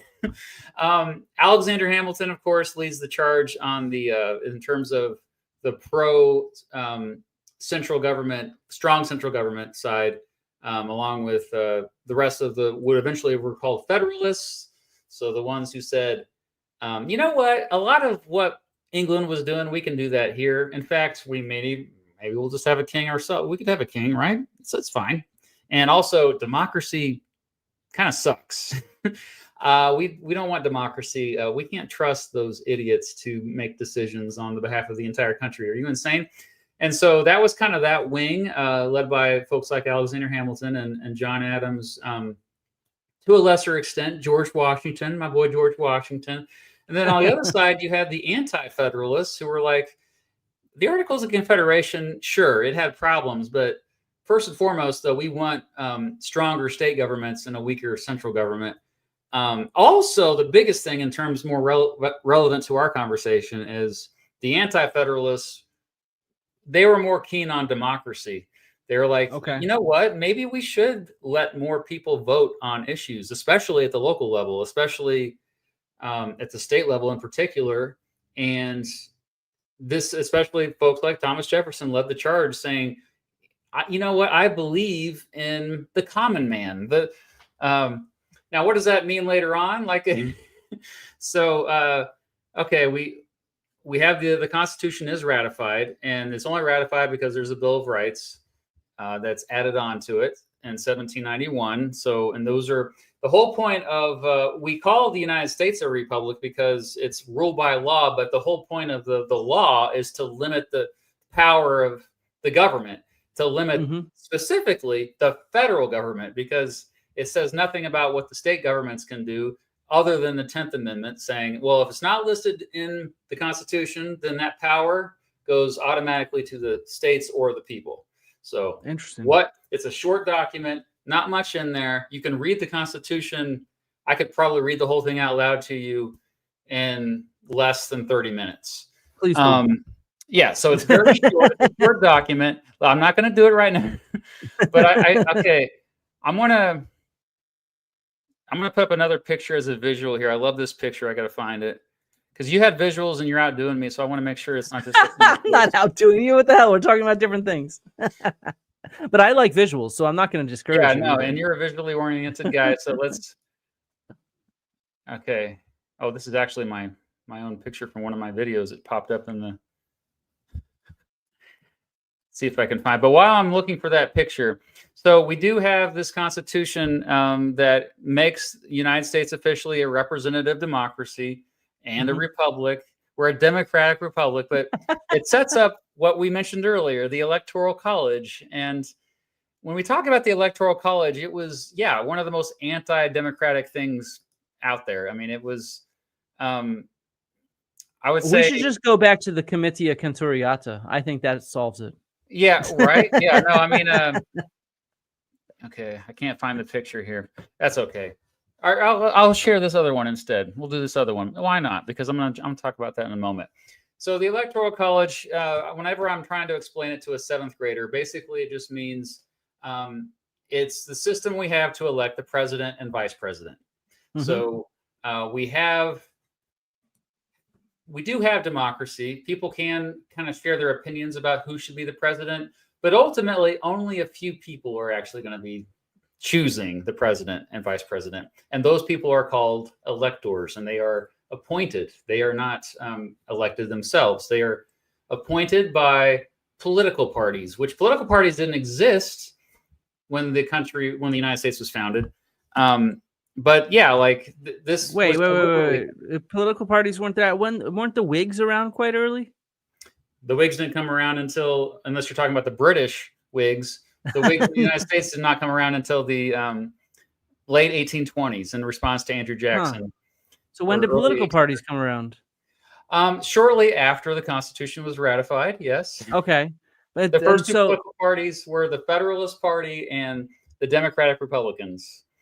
Okay, and that's such a great name. We have the Democrats and the Republicans today.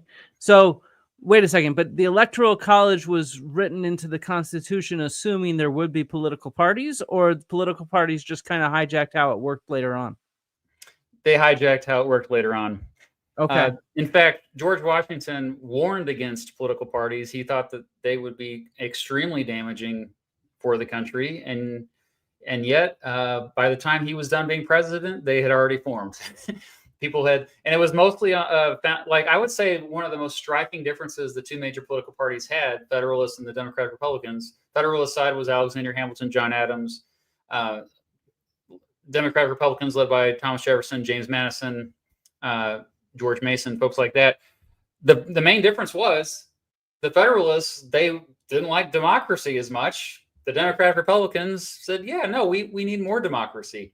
And so actually the Democratic Republicans at the time were the more left-leaning party, in my view, because they believed more in individualism and less federal government intervention, more on the civil liberties side as opposed to civil rights. Civil rights kind of came later. But when we look at a map of the Electoral College, I'll put that up. I can do that at least. Okay. You mean just a map of the states? Yeah. Now this website is being slow. Come on. Well, this is an old one. Okay. It's not loading. Come on. Okay. Fine. I'll go to Wikipedia. Yeah, I have one on Wikipedia if you want. Well, so we have electoral. Each state gets electoral votes. So that means when we really say electoral votes, we're talking about electors. Here we go. Now I'm going just to. Well, this is an old one. So electoral map of 2024. Figures this is being so slow right now. I think my computer is acting up. Oh no. Yeah, hold on. Just stand by. You can share my screen if you want. I have the Wikipedia one up. Sure. Oh yeah, you do, don't you? Okay. It says it's for 2024. Well, that's fine. You shared your screen. Yeah. Either way. That finally loaded. But yeah, okay. So as you can see, these numbers on each state, you have, there's some that are low, like Wyoming only has 3, but then California has 55. Well, that's because it's based off of not just every state getting an equal vote, but also population. And this goes back to the Constitutional Convention because you had what we call the Great Compromise between large states. When I say large, I mean heavily populated states and small states, or states that don't have a lot of people living there. The small states were very worried that these larger states would drown out their voice in Congress. And so there was this huge debate. States that were small, like Delaware or Rhode Island or Vermont, they were not get hurt. Vermont wasn't there yet, but okay, New Hampshire. They would not have much of a say when it came to big legislation getting passed. And so this was a compromise that you'd have 2 houses of Congress. And so it's really ingenious. Like you had one house that what we call today the Senate. That sounds familiar. The old men. And that would be the upper house. And that would be senators would, they had to be old men, as you referenced earlier, old men. Old white men. Old white men, yeah. And they typically were older. In fact, you had to be at least 30 years of age to be elected a senator. And then a lower house, which they only had 2-year terms, unlike senators had 6-year terms. And the representatives could be younger. They could be 25. And also basically base that off population. So there's more of them. So the reason why we have electoral votes is because it comes directly from how we divided up power with the 2 houses of Congress. So we have Kansas, isn't it the same number? So isn't it like Pennsylvania has 20 because that's the number of senators plus number of Congress people? Yeah, so it's just a simple mathematical formula of representatives plus senators equals electors. And then each elector gets a vote. We call those electoral votes. And you need 270 of those electoral votes to win the presidency. Now, even to this day, technically, most states will allow an elector to not cast a vote for the president or the presidential candidate who the majority of the state voted for. We call these faithless electors. So ones who can just, so say the majority of your state voted for Donald Trump, like here in Kansas, most Kansans voted for Donald Trump in 2024. But say the electors are like, nah, we were going to give our votes to Kamala Harris instead. They could technically do that, and they would not be penalized for that. And Congress would have to accept it because that's how it's written in the Constitution. This has never been a big issue. We haven't had that many faithless electors in American history. The most we ever had actually was in, do you know which election that was? The most faithless electors in one election? I would guess it has to go back a ways. Though maybe Nixon. No, because that happened afterwards, right? No, maybe. No, it was 2016.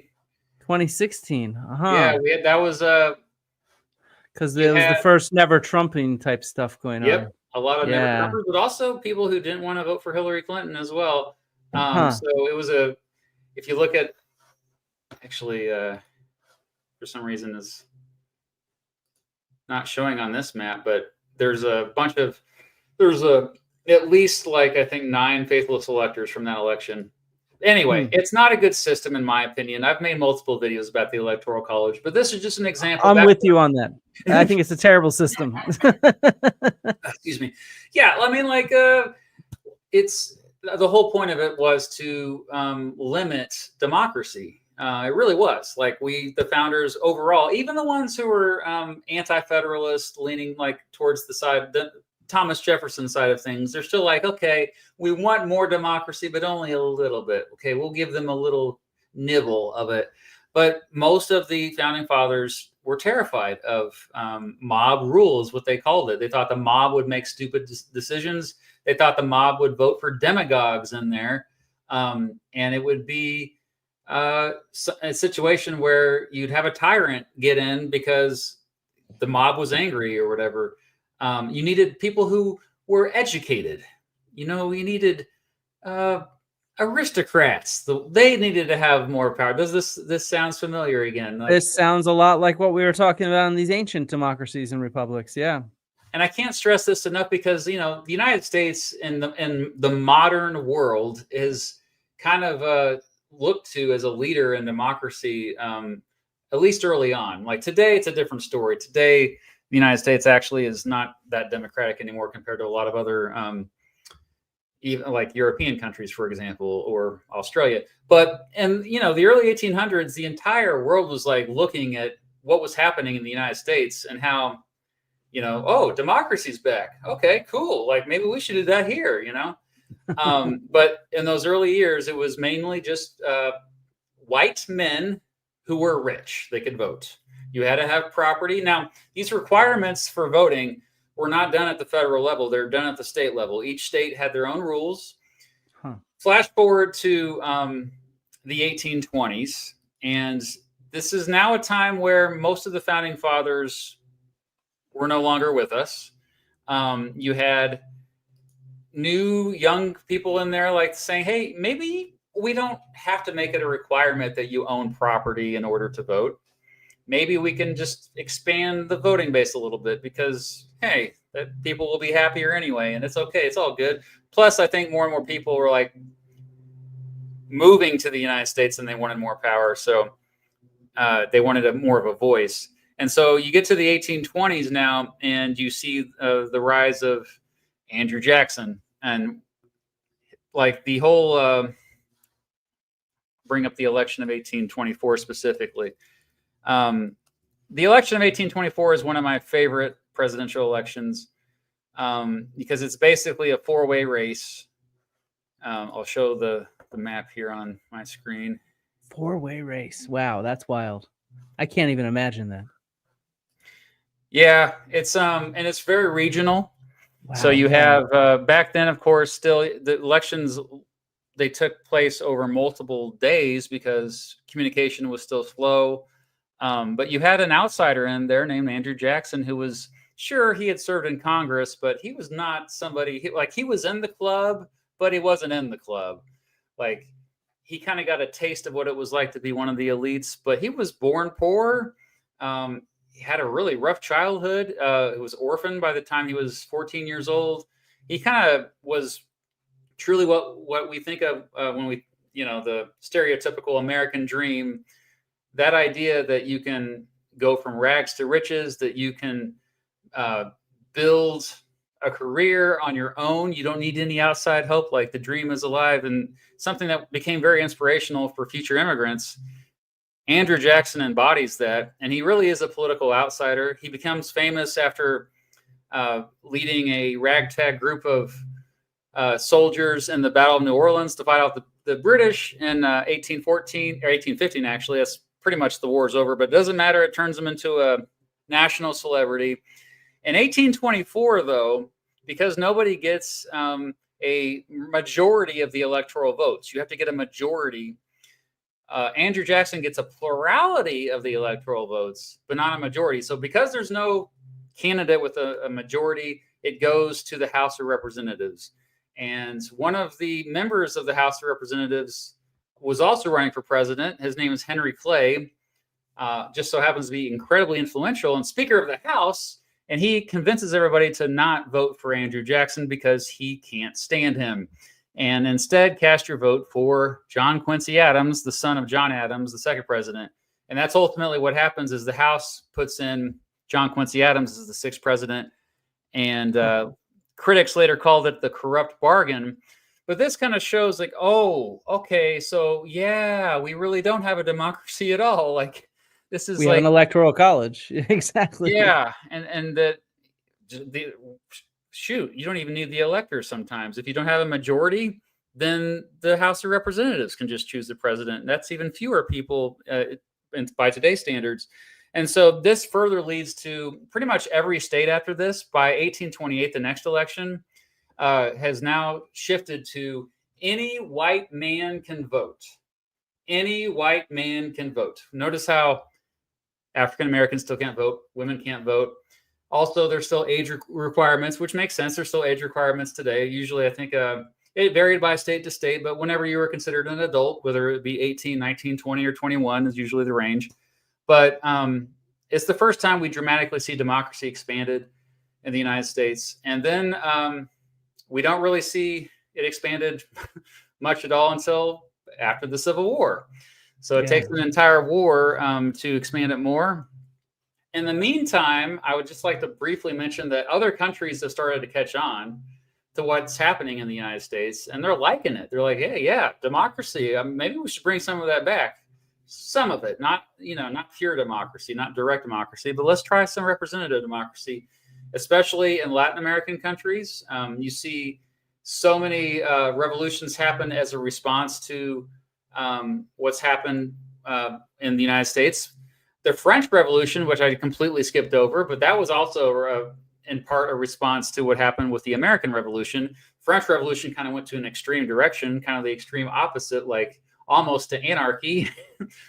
So that was a kind of a, but by the mid 1800s, I'm sure Napoleon would disagree with you on that. Yeah, Napoleon comes around, and well, a bunch of things happen in France. But by the mid 1800s, I think most of the European countries are, if they're not already have some kind of representative democracy, they're well on their way to that.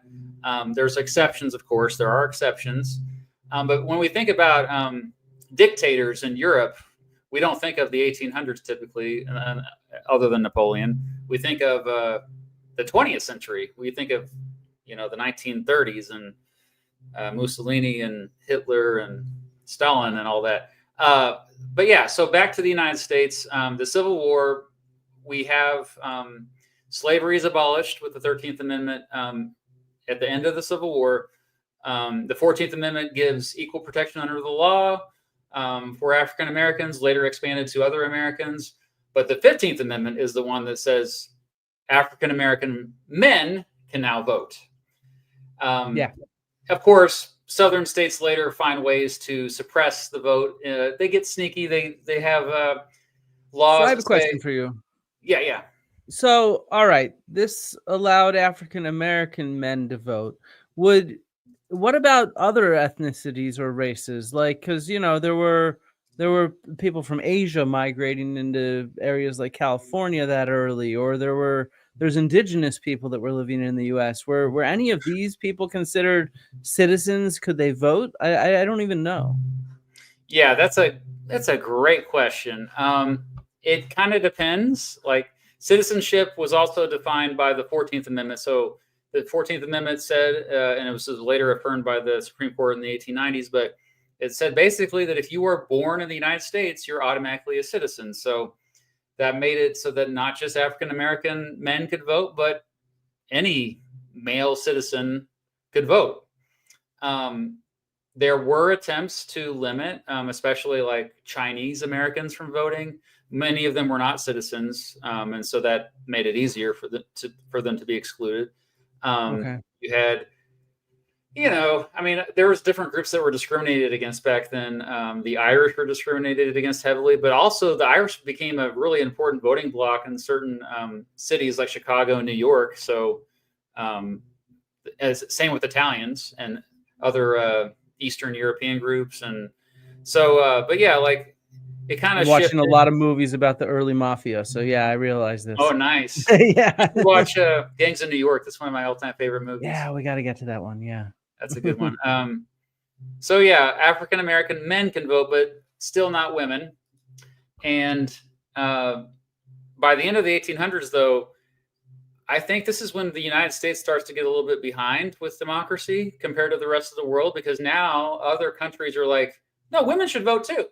And so you see a country like New Zealand, for example, be the first country, in Australia soon around the same time, make it so that women can vote. And it's not until 1920 that women can vote in the United States. And so until 1920, which was what, 105 years ago, we forget how recent in history that was. More than half of the population could not vote. Um, and when we talk about this time period, it's usually referred to by historians as the Progressive Era. It's a time where you saw a lot of reforms at the national level, but also the state level. And so I would say that's the most visible part of it, is that women are allowed to vote. But also, this is when you have the rise of recall elections. You're familiar with recall elections, So right? when it's so tight, you need to do a recall. Is that what we're thinking of? So if you do vote for a politician and they are a big disappointment, it's not going so well, then you can have a special election to recall your vote and to put somebody else in there. Some states Wait. put that into effect during the Progressive Era. So wait, why would we have a recall election? Is It's basically when a special election, like if like the governor, usually it's the governor, is just really unpopular, as maybe they did indicted or really something like bad. that. Yeah, Uh, Blagojevich or something. where are you from originally? I'm from Philadelphia. I got my Okay, Philly shirt okay, yeah. on. Yeah. I don't know about Pennsylvania, um, but yeah, like so that's just one example. You also had referendums. So you're familiar with Okay. Yeah, referendum? yeah. Of course. That's a Yeah, new yeah. development in the United States during That's Progressive Era. direct democracy, baby. Yeah, so this is the first example where we have direct democracy at a broader level. It was much more common before the Progressive Era to have, if you had every citizen voting on something, it was just like in the village or maybe the town. But now you had referendums at the state level. So you're talking sometimes millions of people all directly voting to change a law or to get rid of a law or add a new law. And that's been pretty common ever since. And that other countries around the world, this has been pretty common as well ever since. What else as far as democracy expansion? And direct election of senators. So before the Progressive Era, senators were not elected by the people; they were appointed by people already in power. And so that Like was by the another. parties or by who? Whichever political party was already in charge. So Okay. if the governor was Democratic, they would vote. They'd find a Democratic person to be senator. Yeah. It The really state makes those legislature would. democratic machines It work in a depended different on way. if it was an actual election. It would be probably the state legislature would vote. If it was a special circumstance, then the governor would appoint somebody, and usually the members of the state legislature had approved. But it was done at the state level by the state government itself, not the people in the state. So after 1916, I think what the year was, the Constitution was amended to make it so that people directly vote for senators. Pretty dramatic changes, all within a 15-year period, I would say. Like 1905 to 1920, you have all these dramatic expansion of democracy in the United States, but it's happening around the world. Like democracy is expanding around the world during this time. Then World War I happens, and things don't go so well after World War I for some countries, and so there's this kind of backwards turn in which a lot of fascist regimes rise up, dictatorships return to Europe. And yeah, the United States, it doesn't happen. We still keep our democracy here, but it's the same. But it's definitely a time around the world that's scary in terms of democracy may not survive. And then jump ahead again, past World War II. Of course, we all know how that turned out. The the bad guys lost. Yeah, Hitler was bad. Okay. But then, in terms of democracy being expanded in the United States again, you wouldn't see that again. I would say until the 1960s, where you did see the voting age lowered at the federal level from 21 to 18. This is when the civil rights acts were passed, particularly the Voting Rights Act, which made it so that all these Jim Crow laws that made it more difficult for African Americans to vote, could not be in effect anymore. And so stuff like literacy tests, poll taxes were abolished. Any other obstruction that made it harder for African Americans to vote, the Voting Rights Act got rid of that. And this was also the time when the Electoral College was almost gotten rid of. The closest we got was 1970. There was almost an amendment that passed to get rid of the Electoral College. Yeah, to instead have a popular vote for president for the United States. But nope, it did not pass. And ever since 1970, yeah, basically the last 50 some years, we've had pretty much the system in place since the 1960s. So I would say, when I say the United States is kind of behind the curve now in terms of democracy, I'm comparing it to the rest of the world. Not so much Asian countries. Most Asian countries are still, I would say, more authoritarian, less democratic. But in terms of, like, say Australia, like, I think Australia has continued to make progress compared to the United States in terms of democracy. Certainly many European countries, even some African countries, you've seen a lot more progress in terms of giving more power to the voters versus those already in power. So I feel like I just glossed over a bunch of stuff there, though, but that just kind of brings us to the modern era.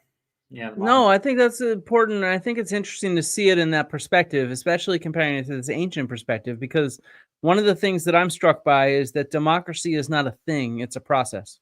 It's something that's constantly in negotiation.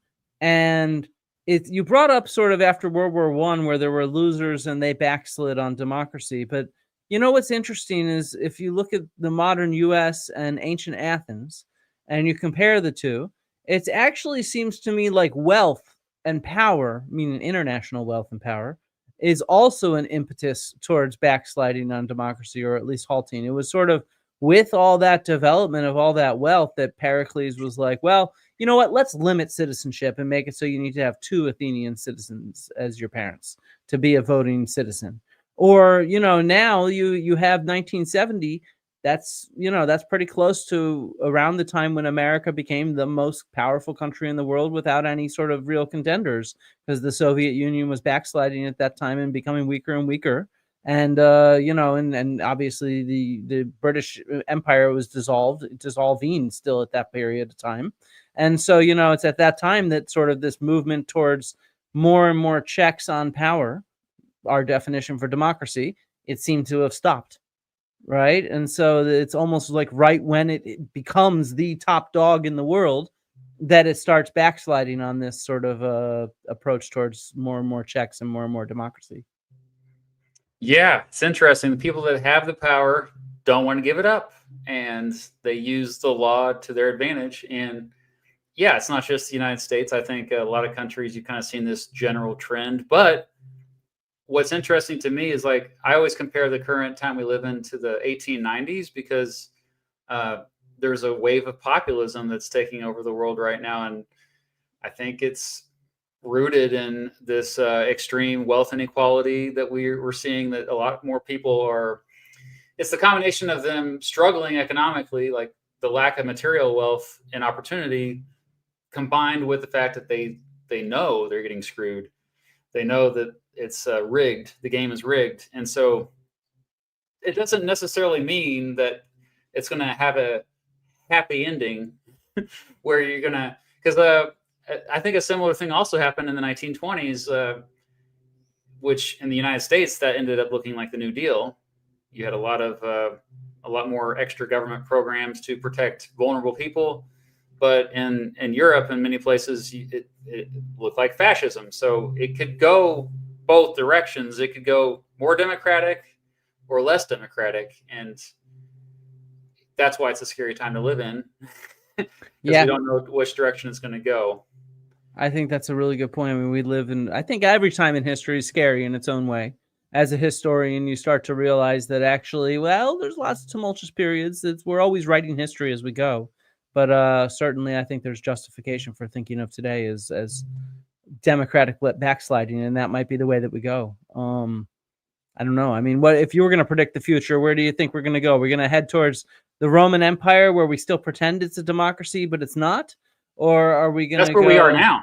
I think That's that's where we really are where we now. are now. Oh, then sorry, did I interrupt you? Tell me where. No, we Explain. are. I would say that like the closest we are now is to like the Roman Republic, where they were just like pretending, like, oh, yeah. I mean, people still have a voice. I think that in many ways, the United States is currently an oligarchy. That the people that are in Congress, especially, there are no limits to how they can get in. As far as you can spend as much money as you want if you want to get somebody elected that will do your bidding.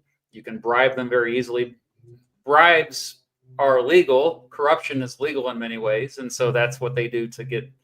I think that we like to think that, oh well, we have the First Amendment, we have freedom of speech, and so you can expose all of this. But a lot of people are not paying attention to this type of thing, and so I think democracy only works if you have an informed society, and clearly we are lacking with that in many ways. I'm not just talking about like I mean, yeah, I mean, most people don't really know what's going on, and that it's not their fault. Like we're just trying to survive. Everybody's busy trying to survive. So I do think we're already there. I think we say we're a democracy, but we're barely a democracy. What are your thoughts on that? I'm not sure if information is necessary for a democracy because people are just voting based off of whatever information they have anyway. I mean, the start of this, the Athens invaded Sicily. That's what started the second half of the Peloponnesian War, right? And this was based off of a complete fake news campaign where the citizenships did not have the proper information. So there was this city-state of Segesta in Sicily that was like, we don't like Syracuse. Athens, can you please come and help us invade them? You have a powerful army and navy. They're allies with Sparta, all this kind of jazz.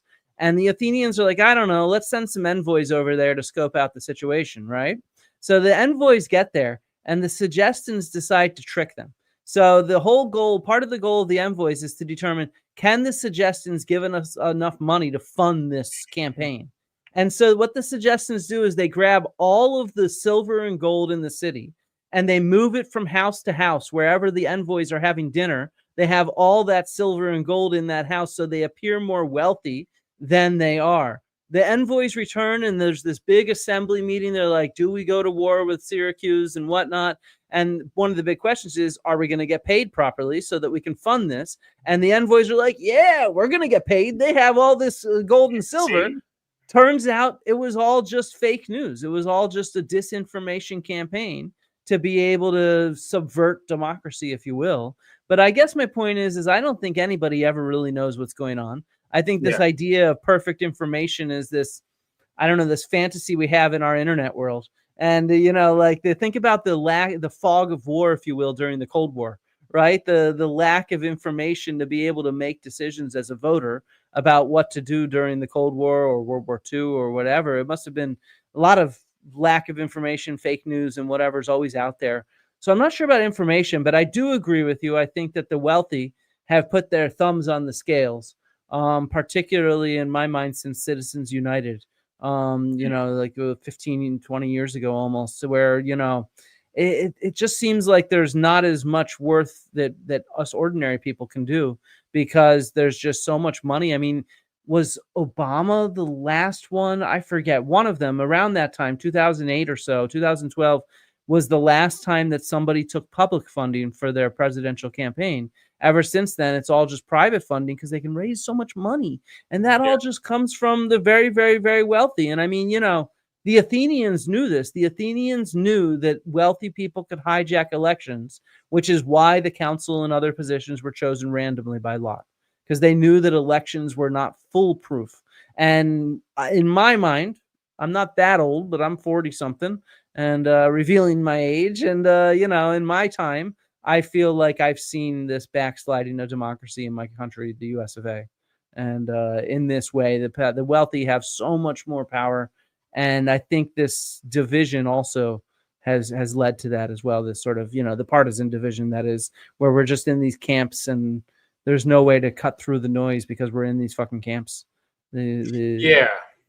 Especially since the division often is on superficial issues, culture war issues, stuff that we might have slight disagreements about. But if you sit one person down with another person and they talk through it, it's like, oh, I guess we kind of mostly agree.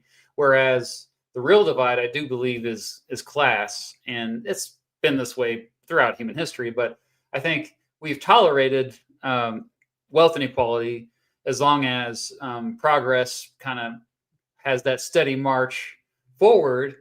I think, like you said, the tipping the scales is a good way to put it, because you look at an issue that people agree on. Like if you were to poll a group of people on an issue, ask them, do you support this? And if 80% of them say yes, that doesn't mean that that's going to happen, because that's not what determines what happens. What determines what happens is if the wealthiest folks in society are on board. So I think that a great example of this is, like, in recent years, we have had progress on social issues, like the expansion of rights for the LGBT plus community, legalizing same-sex marriage. I would say decriminalizing recreational drugs so that people aren't having their lives ruined for taking a substance. I think these are all things most Americans overwhelmingly agree on, like 75%, 80% even. But the reason why reforms were made was because those who had the wealth were like, well, this isn't going to hurt our bottom line, so sure, give it to them. Yeah. Now, once you start talking about reforms that take away from them, if you start talking about, oh, we need to raise the income tax on the top earners, or we need to raise corporate gains taxes, or have a wealth tax, this is where, and what's interesting too is that in order for media companies to make money, they kind of have to just go along with it, because if they say anything that counters, like, for example, if you are on a major news outlet, they only make money from ads, and these ads are paid for by usually very large corporations, and these corporations just need to make money. And so if you make them unhappy with what you're saying, then your media company is going to go out of business. Yeah. And so I think that it's very difficult if you're criticizing, wealth concentration, because that just means you're biting the hand that feeds you, as they say. Yeah, I think you're very right, and I think we're too scared right now. We live in a culture of fear, I think, at this very moment, where even the powerful are not willing to speak up against the powerful, and it's sort of very scary to see that. It's only us on the internet here that are to some degree willing to do it, and the 423 of us. The 423 of us, exactly. Thanks for being here, by the way. Actually, should we take some questions? Yeah, let's take some questions, but I have a quick question for you. Oh, wait, did it just go out of my head? I had a question. Oh, so, all right. This is something that I find really weird, especially certain groups today. They argue against American democracy, right?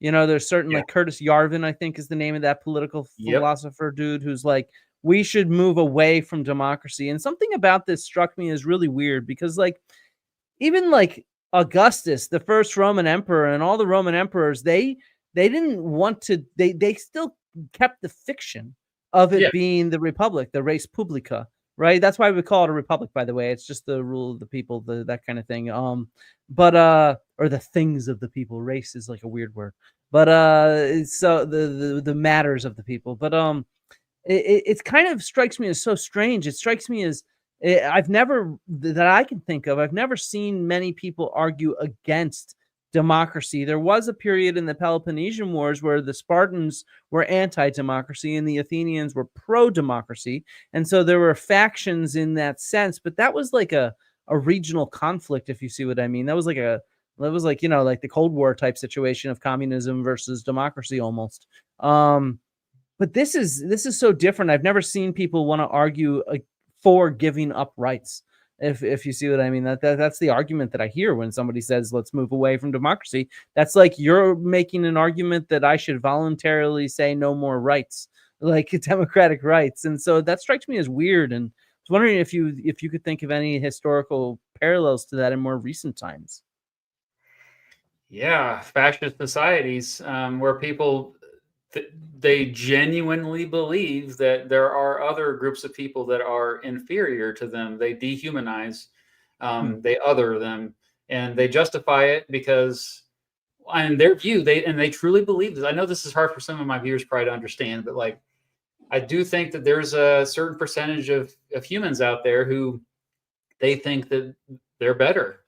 They really think they're better, and then therefore their tribe, their in group, whatever it is better, their nation, their ethnicity. And so they, because resources are finite, because economically a lot of people are struggling right now, they view things as a zero sum game. Like, if you're gaining, then I might be losing. So I'm going to do whatever I can to gain and take away from you. I think that's why they justify it. And I think that's where, like, I don't know much about Yarvin or anything, but people that tend to promote hierarchies tend to they tend to hate a certain group, or they tend to hate multiple groups, I should say. But is that inconsistent with democracy? I mean, if you look at the Athenians, you look at the early U.S., that was all built in. That kind of what we call fascism, that was built into our democracy with enslaved African Americans and not giving them rights to them, stuff like that. And so, I mean, sometimes that's why I think this word salad of definitions, it can confuse us. Because if you look at early American democracy, well, it's not democracy as we have it crystallized in our brain right now. It's something else. It's something else completely. And some people in the chats were saying some fascist thinkers were arguing strongly against democracy, I guess in the early 20th century. And that they truly believe it. So I think what's interesting to me is that they are so short-sighted to think that, well, what if you don't gain power and you're the out group? What if you're the out group? That means you're the one who's going to be all your rights will be taken away. Do you want that to happen to you? They don't usually think of it like that. They just assume that there's this, like, a lot of people have this sense of self that, like, oh, I'm special. I'm the main character. My tribe, my nation is destined for great things. Like, no, dude, we're all going to die eventually. I think whenever we talk about appeal to grow democracies, we're trying to appeal to our better nature, like what's inside every human being's, maybe not every human being, but most human beings, is like what has kept our species alive for 200,000 years. And that is like, hey, we help each other. We help. If you're another human being, then even if I don't know you personally, I would like to help you. In fact, we've even expanded that to other species because we're so awesome. Like, we even will help dogs now, and cats, and but that's about it. Maybe horses. Animals that we consider pets. Yes. Yes. Certain animals, other animals. Yeah, we'll eat the rest. So shall we take some questions? So let's go to some questions. Yeah, let's do it. Yeah, especially at the super chats. I feel Live Physiology says, would third-party Congress members help or hurt? I mean, I would say they always tend to help because it kind of disrupts the status quo. You saw this with the Republican Party was a third party when it first emerged in 1856, 1855. It was the third party, and I think it ended up being a really good thing for American society. The progressive era would not have happened if not for the populist movement, which was led by a very prominent third party called the Populist Party in the early 1890s. And then, of course, in recent years, you can just look at what people self-identify with politically. The majority of Americans don't identify with either the Democratic Party or Republican Party. They identify as independent or unaffiliated. This just shows you that what's working right now, the status quo, is not satisfactory. So would you like to add anything to that, Flint? I mean, I mean, we have a history of having lots of parties. You showed that election with 4 different parties or 4 different candidates, I suppose, which was quite close. Um, so I don't know if it would help or hurt. I definitely think we need to do something to shake up the system, and we've been stuck in this, what do some small parties call it, the duopoly, for too long. That I think we need to do something to shake things up. I'm not sure if that's the solution or not, though.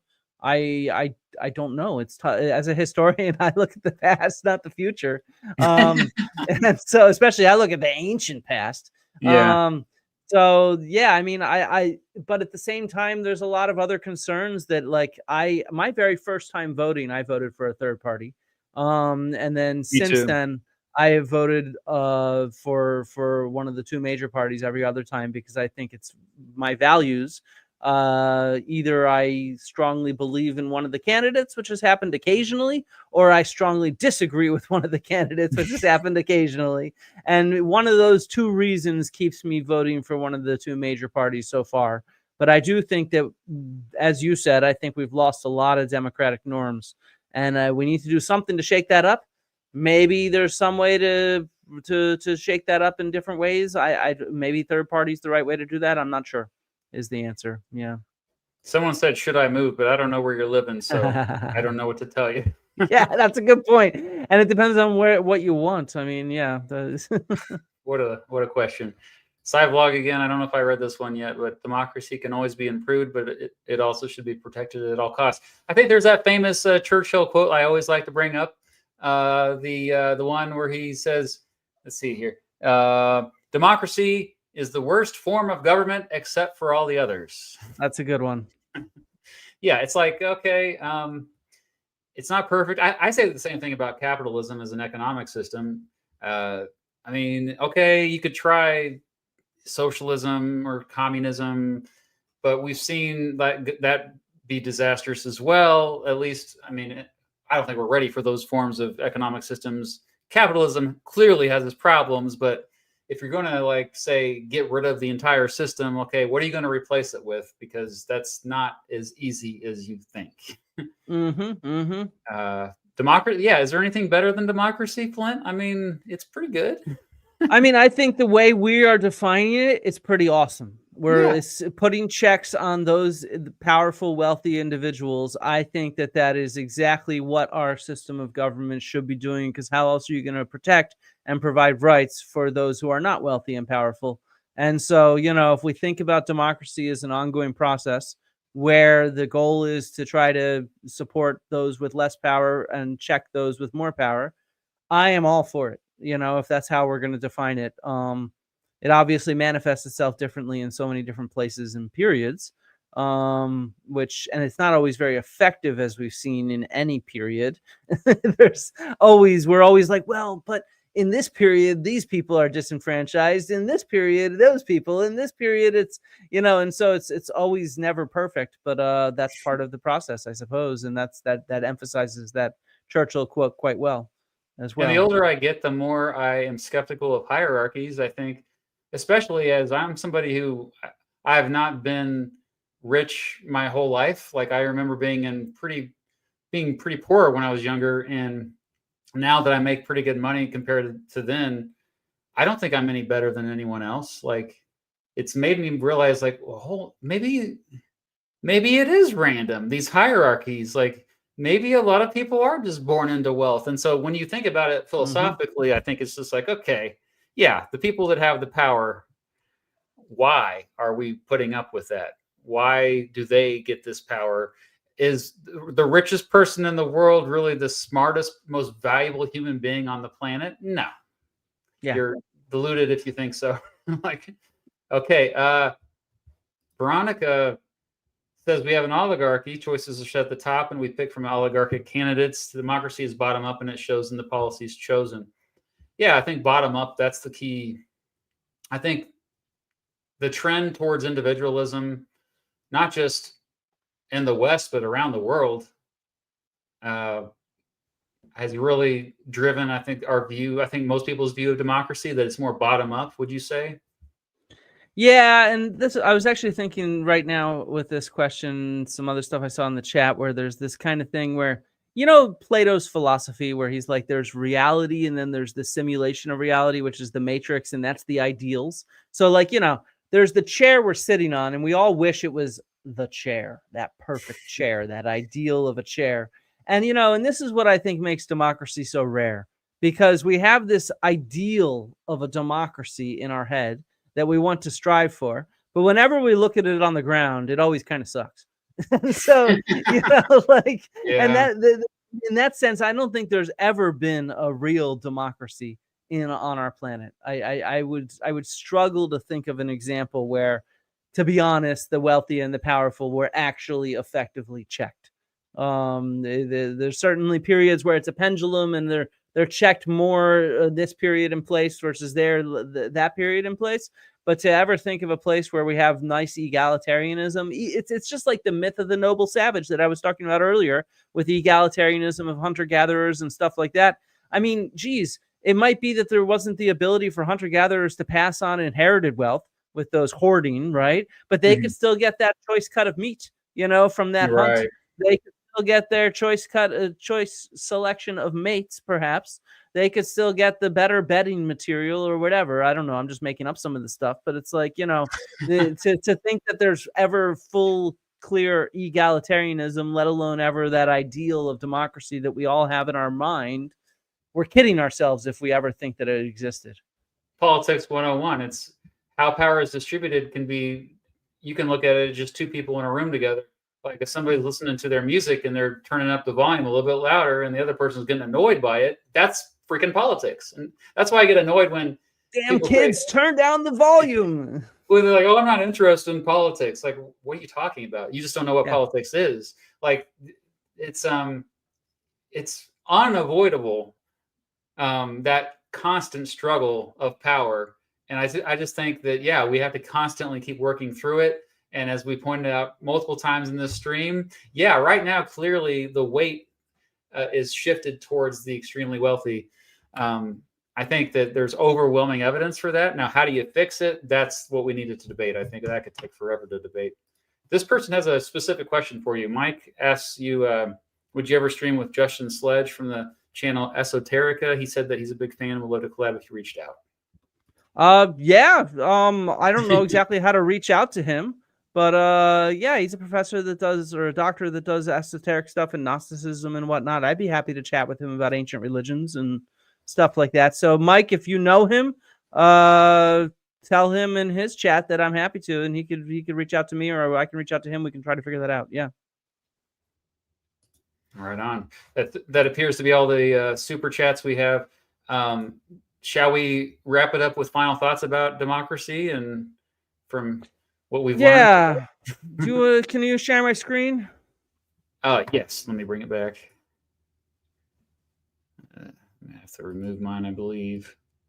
So then, yep, there we are. Yeah, cool. I want to emphasize again that these checks on power, they come about due to abuses of power.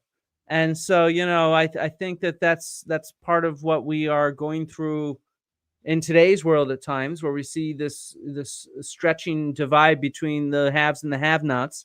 And so I hope that we will start checking power again before the abuse of power becomes so traumatic and grievous and strong that we might be stuck in something like the Roman Empire for a long time, because that lasted longer than the Roman Republic did, after all. It sure did. You know, I think, yeah, just keep in mind to check those who abuse their power. That's what we have to do. We have to speak truth to power. I think that you try to do that. I hope I try to do that. I think that many people in the audience try to do that. And we should be modeling that for other people as well, because we need to be speaking truth to power and preventing the abuse of power by the powerful in our world around us.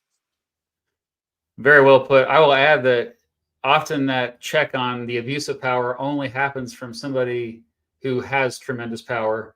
So somebody who's, I always quote George Carlin, who I think is a modern day philosopher, who's like, he's said, amazing. Yes, it's a big club and you ain't in it. That club we talk about, the elites, the establishment, the deep state, whatever the heck you want to call it, it's pretty evident that there are certain people in every society that have overwhelmingly more power. Okay, We can call them whatever you want. Okay. I think it's very important that we constantly check the abuses of power. Like, okay, Jeffrey Epstein, he's one of those people. He had a tremendous power, and a lot of powerful people hung out with him. They did horrible things. Okay, well, so who in that club is going to call him out? Who's going to be, because it's not going to be one of us schmucks that we don't have that much power. It has to be somebody who's in the system, and not many folks like us, like ordinary citizens, get in there. Yeah, we're not born into it. We don't inherit a lot of wealth, and so the ones that were in the system, I think that you're going to see more and more of it. Actually, a lot of people argue that Donald Trump is one of those people. I know this is surprising to hear, but yeah, like he was in the club, but the club, I think, kind of made him mad. So he's like, I'm fine. Now, did he have any moral reason for doing this? Probably not. He's more amoral. He doesn't care. He just wants to get revenge against people that did him wrong. But regardless, like people that are in the club, that club of elite folks, are usually the ones who have to kind of make the change. Like we can put the pressure on them, but oh yeah, there's somebody else shared a super chat here. This is a quote here. I like this. A simple democracy or an unbalanced republic is one of the greatest of evils. Also, the American war is over, not the revolution. It aims to perfect new forms of government. Yeah, it's a constant process. It's a constant tug of war. It's messy. I mean, democracy is not meant to be a neat thing, and I think it's good that what else are we going to do? Like, if you have to listen to everybody if you want more freedom, and that's the goal. More freedom. Yeah, maybe we should end it on that. So more freedom. It's been almost 2.5 hours. Flint, I would like to thank you for joining me. It's the first time we've actually done this. So yeah, first time face to face in this sense, digitally. yeah. It's been nice meeting you. Yeah, it's been fantastic. Hopefully, I know, like, it's weird because like our specialties are very different. You study a much different time than I do and place, but I think that it's been refreshing to see how much overlap there is. Like when you were talking about certain things, I'm like, oh, that sounds familiar. Yeah. Well, I mean, I think we could probably work out another collaboration at some point on democracy or something else, without a doubt. Yeah, absolutely. Because it's all history in the end. We could think about the methods of historical criticism, even. We could apply that to the past, the ancient past versus the more recent past. There's room.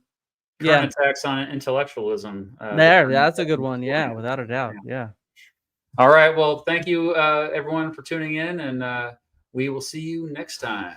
Yeah, thank you all. Love and archaeology.